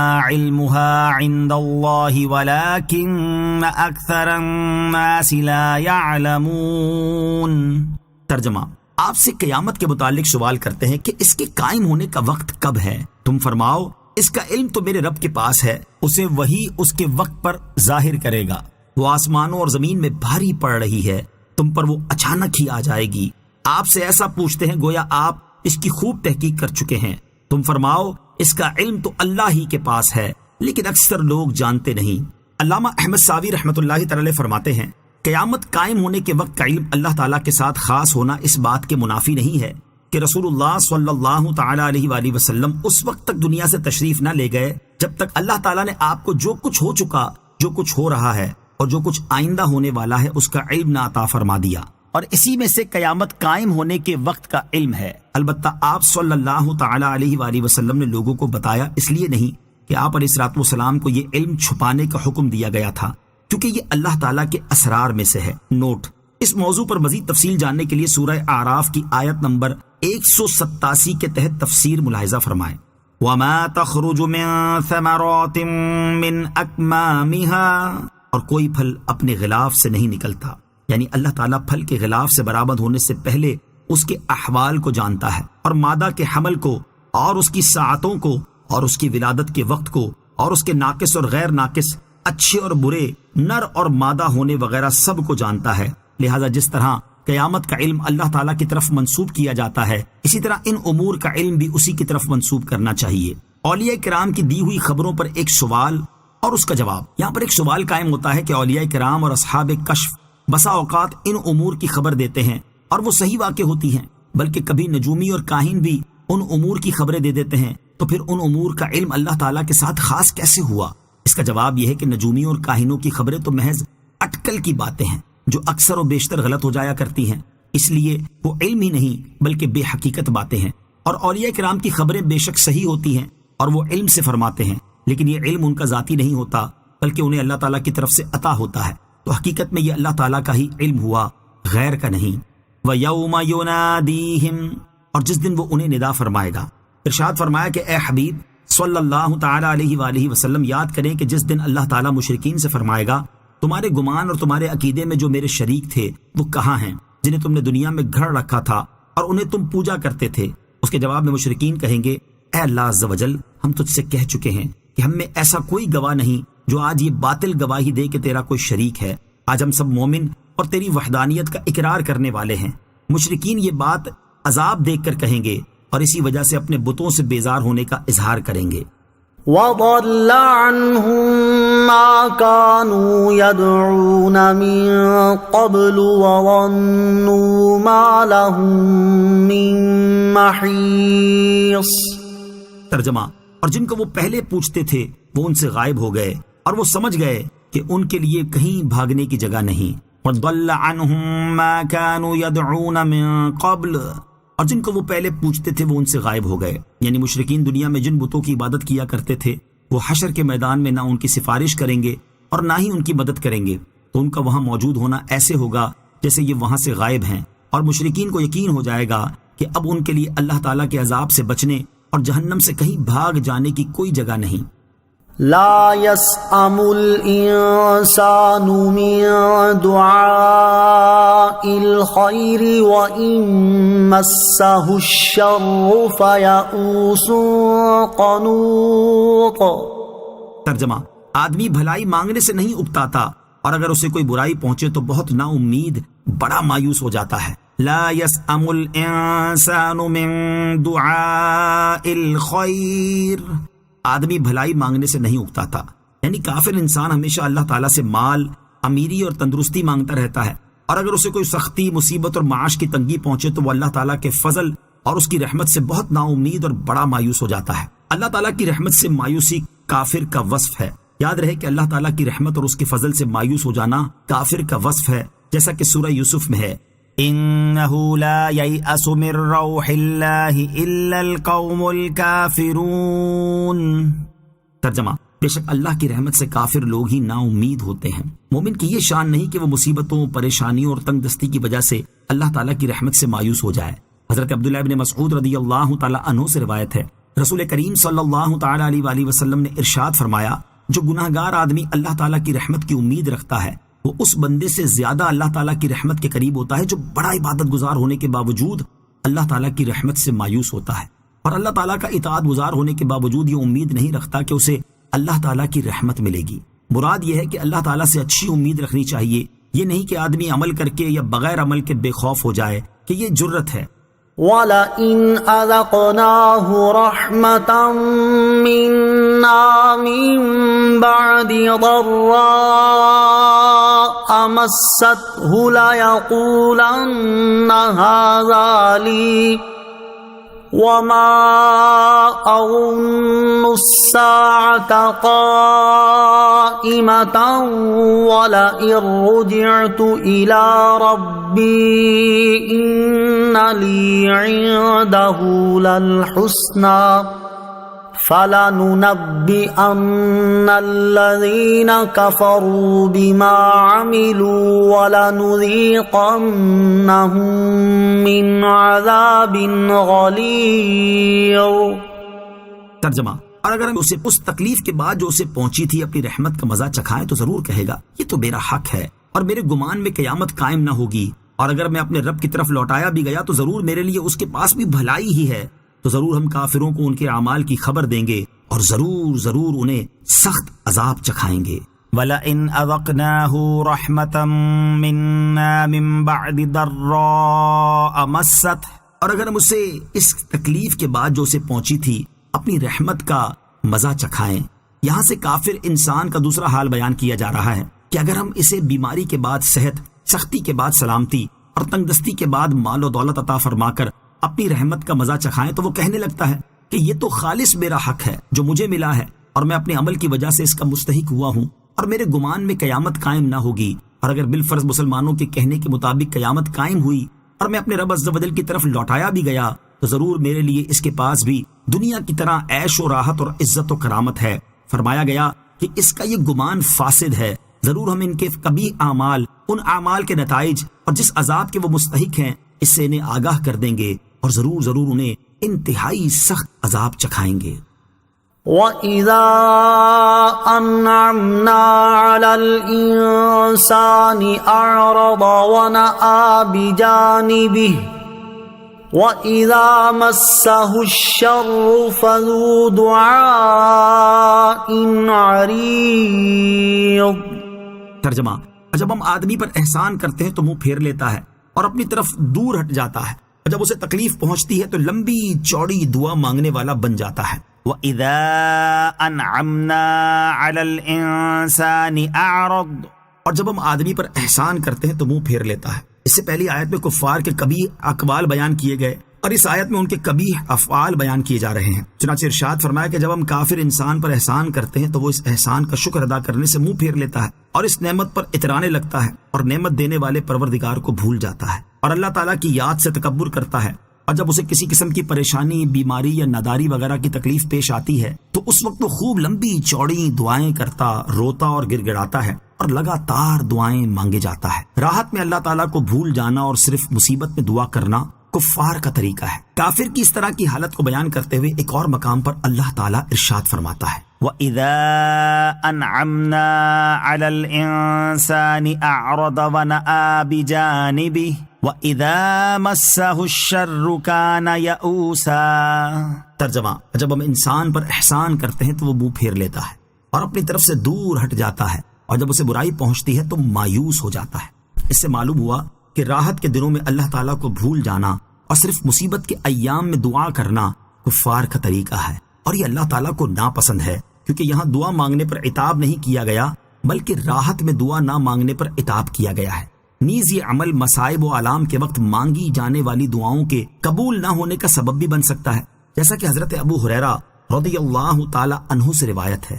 ترمذی شریف کی حدیث ہے کہ رسول کریم صلی اللہ تعالی علیہ وآلہ وسلم نے ارشاد فرمایا، جسے یہ بات پسند ہو کہ اللہ تعالیٰ سختیوں اور مصیبتوں میں اس کی دعا قبول فرمائے تو اسے چاہیے کہ وہ صحت اور کشادگی کی حالت میں کثرت سے دعا کیا کرے۔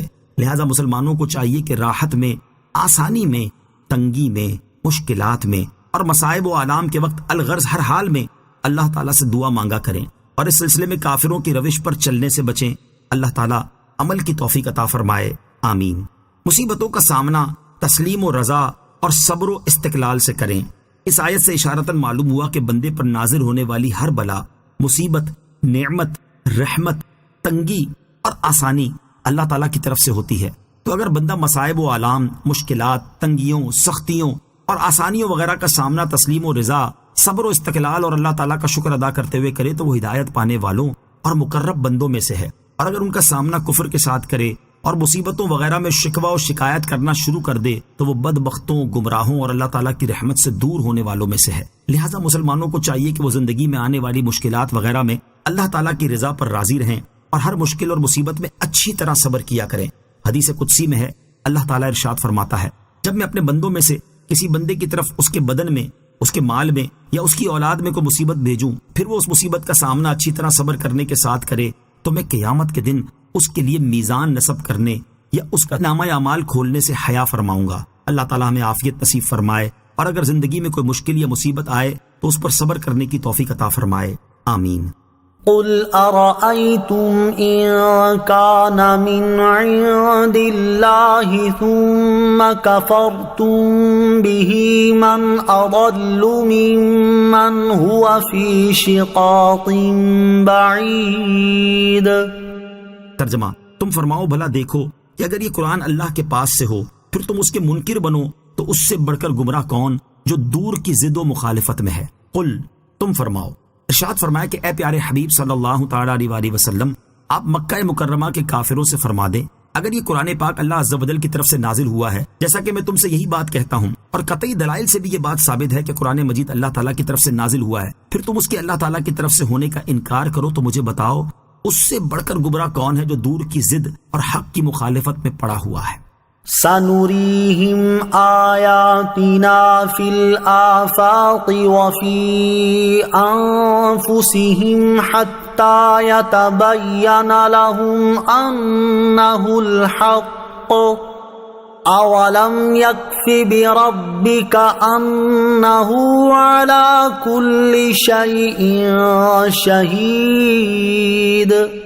ترجمہ، ابھی ہم انہیں آسمان و زمین کی وسعتوں میں اور خود ان کی ذاتوں میں اپنی نشانیاں دکھائیں گے، یہاں تک کہ ان کے لیے بالکل واضح ہو جائے گا کہ بے شک وہی حق ہے، اور کیا تمہارے رب کا ہر چیز پر گواہ ہونا کافی نہیں؟ سنوریہم آیاتنا، ابھی ہم انہیں اپنی نشانیاں دکھائیں گے۔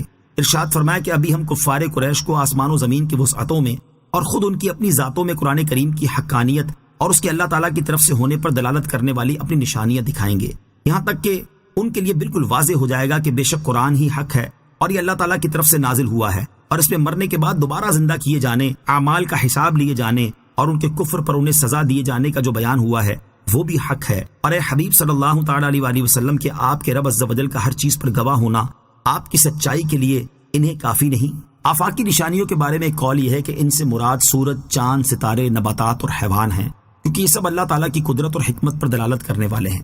حضرت عبداللہ ابن عباس رضی اللہ تعالیٰ عنہما فرماتے ہیں کہ ان نشانیوں سے مراد گزری ہوئی امتوں کی اجڑی ہوئی بستیاں ہیں، جن سے انبیاء کرام علیہ الصلوۃ والسلام کو جھٹلانے والوں کا حال معلوم ہوتا ہے۔ اور بعض مفسرین نے فرمایا کہ ان نشانیوں سے مشرق و مغرب کی وہ فتوحات مراد ہیں جو اللہ تعالیٰ اپنے حبیب علیہ الصلوۃ والسلام اور ان کے نیاز بندوں کو ان قریب عطا فرمانے والا ہے۔